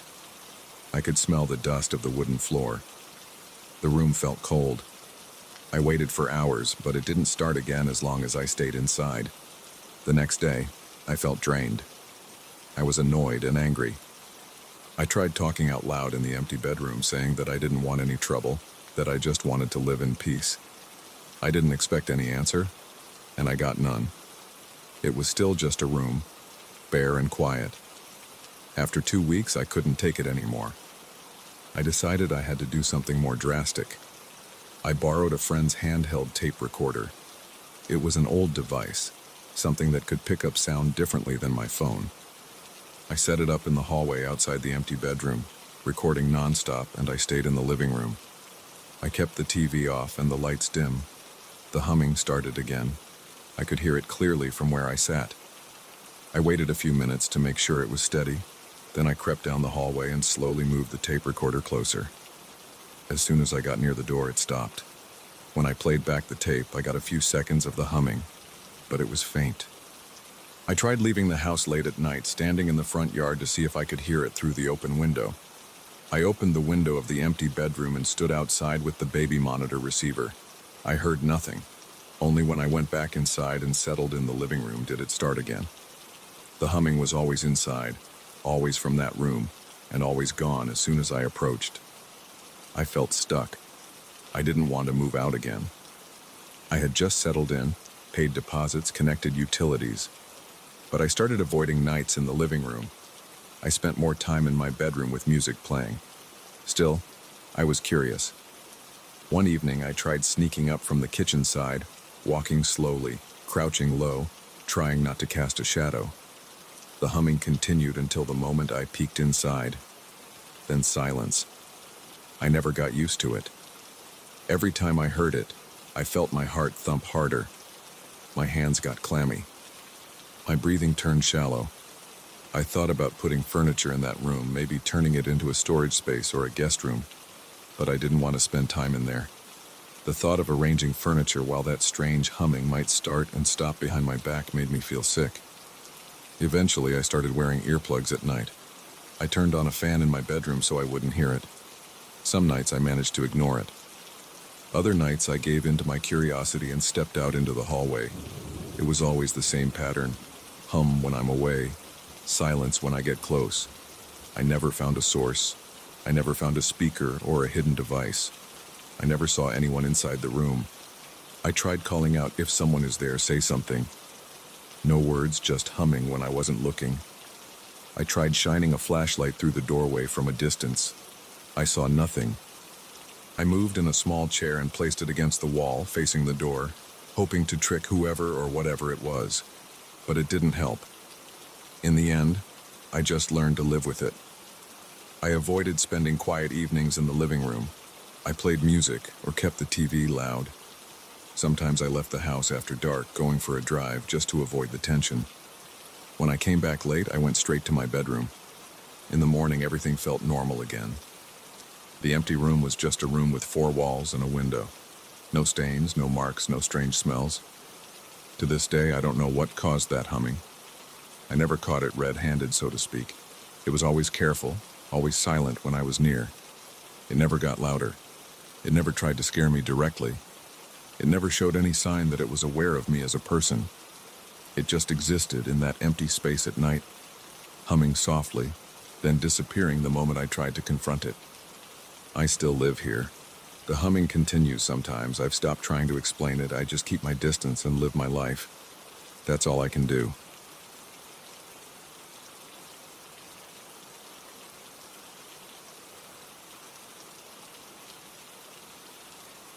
I sat down on my couch late in the evening after a long day. I needed to send a quick voice message to a friend. I picked up my phone, hit the record button, and spoke for maybe 20 seconds, just telling him that I was running late on something and would catch up tomorrow. There was nothing unusual in the room. My apartment was quiet. The windows were closed. I was alone, and it was just a quick message. When I played it back to check if my voice was clear enough, I noticed something strange behind my own words. There was another voice, very faint, whispering something I couldn't understand. I paused the playback and stared at the phone screen. I thought I must have picked up some random noise from the street, but I'd been sitting right in the middle of the living room, and everything was silent. The windows were shut. The TV was off. The ceiling fan was on low, making a slight hum, but that was it. I pressed play again and listened carefully. My voice sounded normal, a little tired, but behind it I heard this soft, low whisper, almost like a breathy mumble. It didn't sound like interference, it sounded like a voice, but I couldn't make out any words. I felt my face get warm.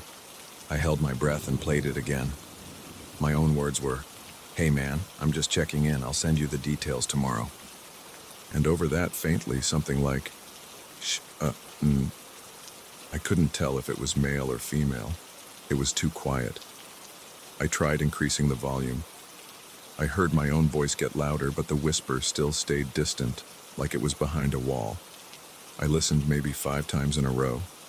Each time I felt a small chill on the back of my neck. My apartment was still dead quiet. I glanced around. The kitchen light was off. The hallway was dim. No one else was there. I decided to record another message.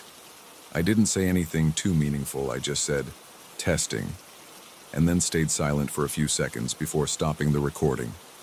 I played it back. My voice came through, "testing," and then total silence.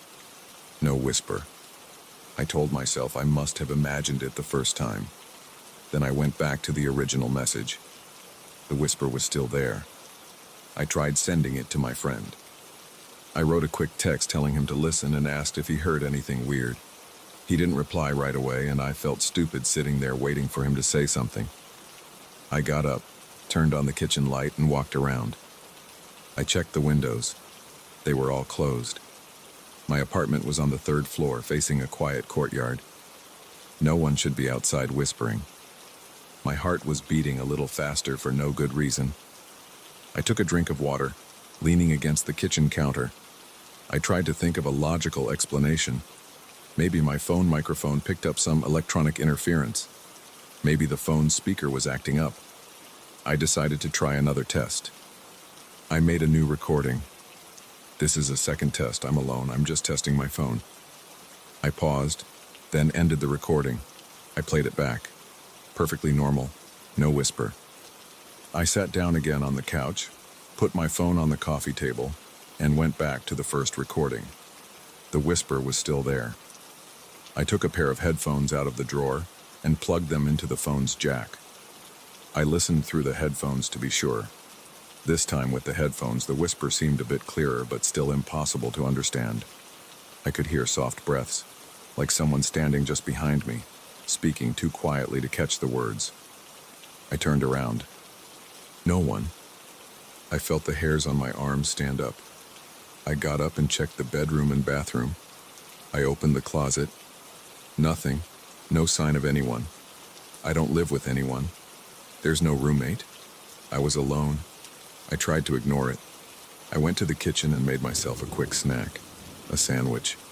I didn't feel hungry, but I needed to do something normal. I ate standing up, looking around my quiet apartment. Everything seemed normal. The fridge hummed softly. The overhead light buzzed a little. Outside I couldn't hear much. Maybe a distant car, but no voices, no whispering. My phone buzzed. It was my friend. He sent me a text. I hear something weird in the background. What the hell is that? I felt my stomach tighten, so I wasn't imagining it. Someone else could hear it too. I typed back, I don't know. I was alone. He replied with a voice message. I played it. Dude, that's creepy. It sounds like someone is whispering. Are you sure no one was there? His voice was steady, but I could tell he was a bit freaked out too. I decided to try to replicate it again. I sat in the same spot, turned off the fan, and recorded the same phrase I said the first time. Hey man, I'm just checking in. I'll send you the details tomorrow. I tried to speak in the same tone. I pressed stop and played it. Nothing but my voice. Totally normal. I tried again. I repeated the phrase a third time. Just my voice. No whisper. I went back to the first recording and played it again. The whisper was still there. It hadn't gone away. It was as if it was burned into that first message. I tried editing the file on my phone, trying to isolate the sound. I replayed it over and over. I tried holding the phone against my ear. I could almost feel my pulse in my head as I listened, straining to catch a single word. It was just a soft hissing like, but it definitely sounded like speech, not static. I felt a drop of sweat run down my back. My shirt clung to my skin. I realized I was breathing a bit faster than normal. I walked over to the front door and looked through the peephole. The hallway outside was quiet. The faint glow of the corridor light was still. No sounds. I opened the door and stepped into the hallway. No one was around. I stood there for a moment, listening. Nothing but silence. I went back inside and locked the door. I checked every room again. I stood in the center of the bedroom looking at my phone. I recorded another message there, just saying something meaningless. Played it back. Nothing strange. I moved to the bathroom, tried the same test. Nothing strange. I ended up sitting at my desk in the corner of the living room, opening a sound editing app and loading that first voice message. I tried playing with the equalizer. If I increased the volume of the lower frequencies, I could hear a soft, raspy voice. If I increased the higher frequencies, it became more like a hiss.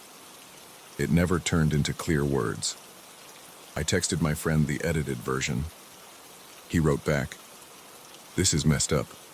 Maybe your phone is broken." I grabbed an old phone from a drawer, a spare I kept for emergencies. I turned it on, recorded myself speaking the same phrase, and played it back. Nothing weird. I transferred the original voice message to that old phone just out of curiosity. I listened on the old device.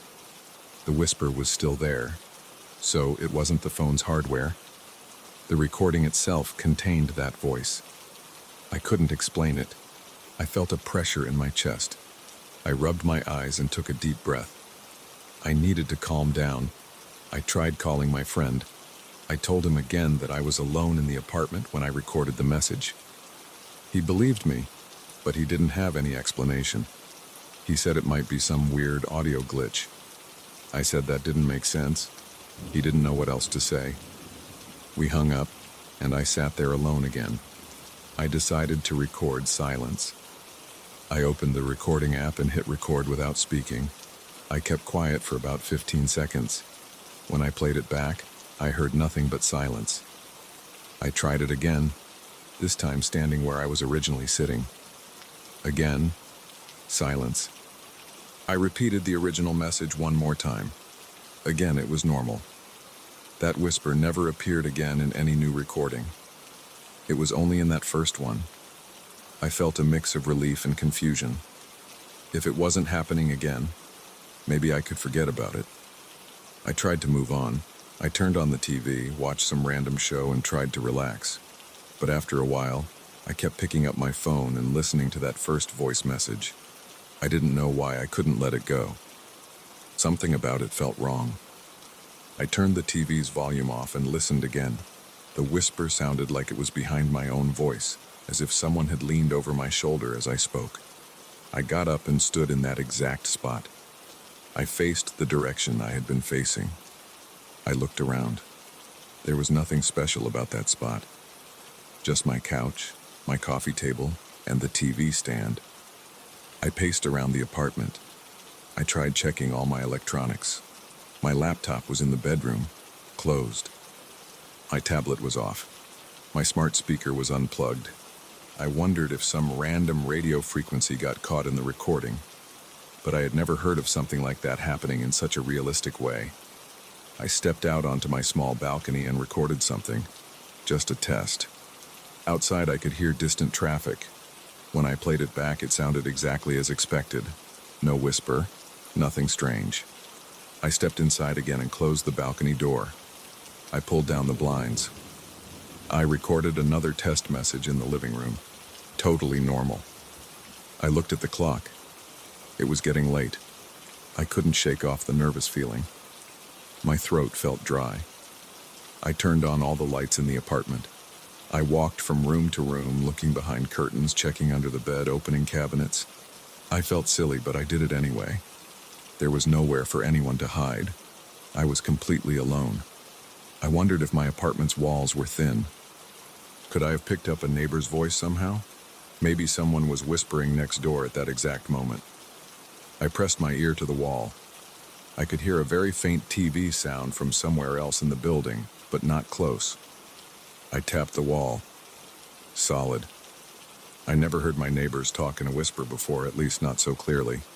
And I didn't record for long. The timing would have had to be perfect. I sat down at my desk and wrote a note on a piece of paper. First recording, whisper present. Subsequent recordings, no whisper. Old phone test, whisper present on original file. Outside test, normal. Whisper never appeared again. I had no answers. I tapped my foot on the floor. My legs felt tense. I realized I was sweating again. My fingertips felt cold. Every time I played that file, the whisper gave me this uneasy feeling, like I wasn't alone, even though I was. I tried turning on some music for a while. I listened to a couple of songs, hoping to distract myself. It didn't help much. Eventually, I decided to try sleeping. I went to the bedroom, got ready for bed, and turned off the lights. The darkness made me feel uneasy. After a few minutes, I got up, turned the lights back on, and closed the bedroom door. I left the hallway light on. I didn't like the idea of lying in the dark alone, knowing that weird whisper existed on my phone. I sat in bed with the phone in my hand. I pressed play one last time. My voice. "Hey man, I'm just checking in. I'll send you the details tomorrow." And right after I said, "checking in," the whisper came through. It was so quiet I could barely hear it, but it was there. It sounded like someone breathing out a few syllables. Maybe it was saying my name, or maybe it was just nonsense. I couldn't tell. I tried covering my other ear to focus on the sound. It didn't help. It stayed incomprehensible. I closed my eyes and thought about what to do. I had no plan. I was just stuck with this weird recording. Maybe I could delete it and pretend it never happened. But I knew I'd never forget it. I decided to send the file to another friend, just to get a second opinion. He was offline, so he wouldn't reply right away. I sent it anyway. Then I plugged my phone in to charge and placed it on the nightstand. I got up and checked the front door lock one more time. I made sure the windows were secure. I looked behind the shower curtain. I felt stupid, but I just had to be sure. All clear. I finally turned off the hallway light and got back into bed. My body felt tense. My heart was beating a little faster than normal. I closed my eyes and tried to breathe slowly, thinking that I needed sleep. I couldn't sleep well. I kept thinking I heard something. I sat up a couple of times, holding my breath, listening for anything strange, but the apartment stayed quiet. Eventually, I got tired enough that I started drifting. My head felt heavy, and my eyelids were sore. I didn't hear anything in the room, just the low hum of the fridge in the kitchen and the faint tick of the wall clock. I guess I managed to fall asleep at some point. When I woke up in the morning, the first thing I did was check my phone. I played the recording again. The whisper was still there, unchanged. I tried making a fresh recording in the morning light, just to see if anything weird happened now. It didn't. It was just my voice and silence. I ended up leaving my apartment for a while, going for a walk around the block. I grabbed a coffee and tried not to think about it. But the memory stuck with me. That one strange whisper on one random recording. I couldn't explain it. My friend didn't have any answers. No one did. It was just there, a piece of recorded sound I could not understand. When I got back to my place, everything looked the same, but I felt different. I kept my phone away for a while, not wanting to hear it again. I knew it was still there, waiting, but I didn't know what else to do, so I just went on with my day.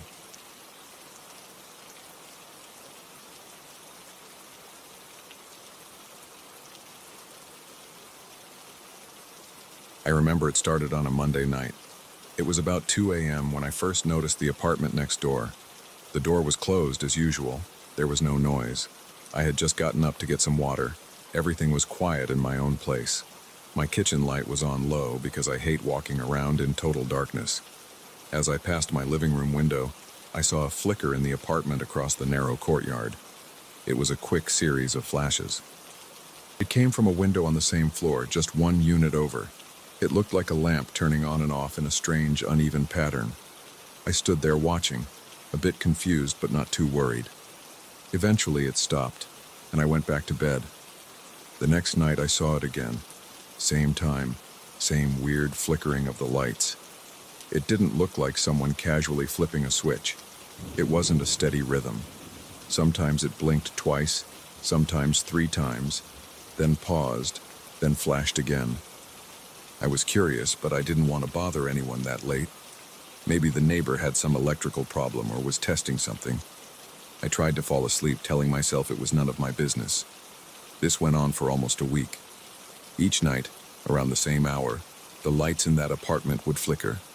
I could see it through the window that faced my living room. I never heard any voices. I never saw anyone's silhouette. I never caught a glimpse of anyone moving behind the glass. Just that strange pulsing glow, like someone was messing with the lights. My curiosity grew. I didn't know the neighbor well. Actually, I didn't know them at all. We weren't a friendly building. People here kept to themselves. I never ran into anyone from that unit in the hallway or the elevator. Still, I planned to ask around.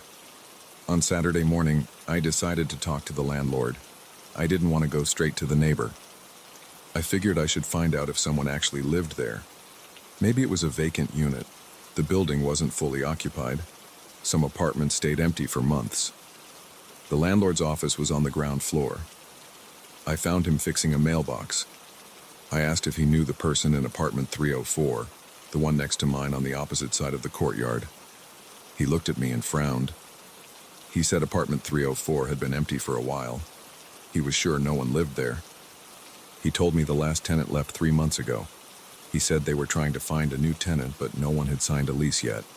I told him that was strange because I'd been seeing lights at night. He shrugged. He said maybe it was a reflection from somewhere else or a malfunction in the wiring. He didn't seem worried. I asked if we could check the place. He sighed and said he didn't have time right now, but we could look into it next week. I left feeling uneasy. If no one lived there, who was turning the lights on and off? That night I stayed up on purpose.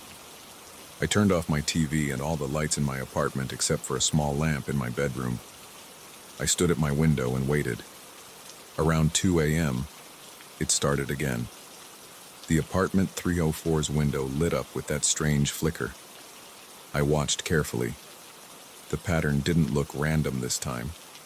It paused now and then, as if waiting. My heart was beating fast. My mouth felt dry. I leaned forward, pressing my forehead against the glass. There was no other movement, just the flashes of light. I decided to do something. I put on some pants and a jacket and stepped out into the hallway. My apartment and 304 were separated by a few units, a small walk down the corridor. The hallway was quiet. The carpeted floor muffled my footsteps.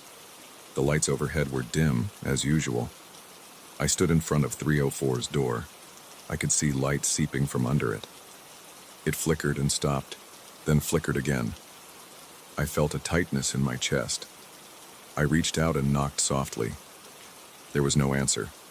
I knocked again, harder this time. Nothing. The light continued to flash inside. I leaned close to the door. I didn't hear anything. No shuffling, no breathing, no music or TV. Nothing. Just silence, and that weird flicker visible under the door. I tried the handle. It was locked, of course. I stood there for a long moment, my heart pounding, feeling a cold sweat forming on my neck.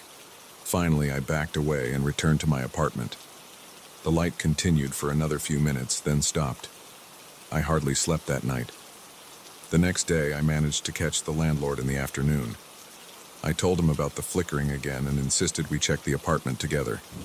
He seemed irritated, but agreed to come with me. We took the elevator to the 3rd floor.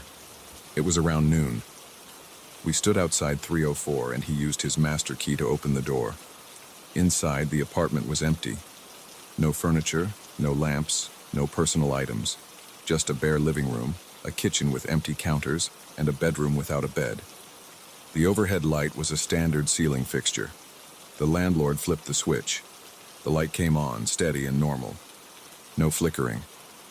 I looked around carefully. The floor was dusty in places. The windows were closed. The electrical outlets were empty.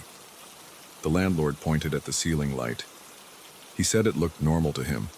The bulb was a regular bulb. He flicked it on and off a few times. Nothing strange. I tried to explain what I had seen. He said maybe I was seeing some reflection from the building next door. Maybe there was a sign or something outside, bouncing light around. I shook my head and told him the pattern came from inside this unit. He shrugged. We locked up and left. That night, I watched again from my apartment. At 2 a.m., the flicker was back. I could see it clearly. I knew no one was inside. I had been in there just hours before. I could feel my stomach knotting up. My hands shook a little. I tried to think logically. Maybe there was a short in the wiring that only happened late at night. Maybe a loose connection in the building's electrical system caused the bulb to flash. But why only that apartment? And why in such irregular patterns? I decided to try something else. I turned off all my lights and watched carefully. When the flicker started, I tried waving my hand in front of my eyes, tried moving side to side to see if it was some trick of the reflection. It always looked the same. A few flashes, a pause, a few more flashes, another pause. I pressed my ear against the wall that separated my living room from the hallway, then from there to 304. I couldn't hear anything unusual, just the faint hum of my refrigerator behind me and my own breathing. I felt sweat gathering under my arms. My neck felt stiff. My pulse was fast.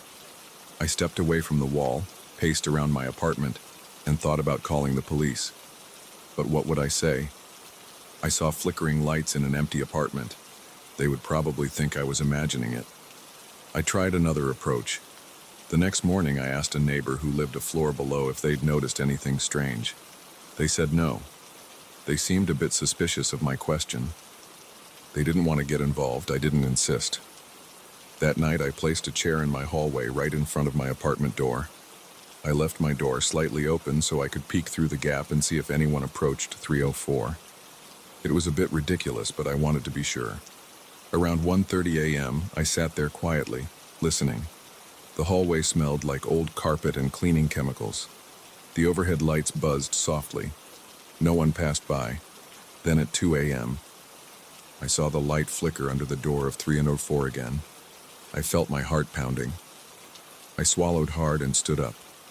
I took a few steps toward 304 and stopped. The light was still flickering inside. I tried the door handle again. Locked. I pressed my ear against it. No sound. Just that dim, uneven glow under the door. I felt a chill on my arms and a tightness in my throat. My breathing got faster. I turned and went back to my apartment.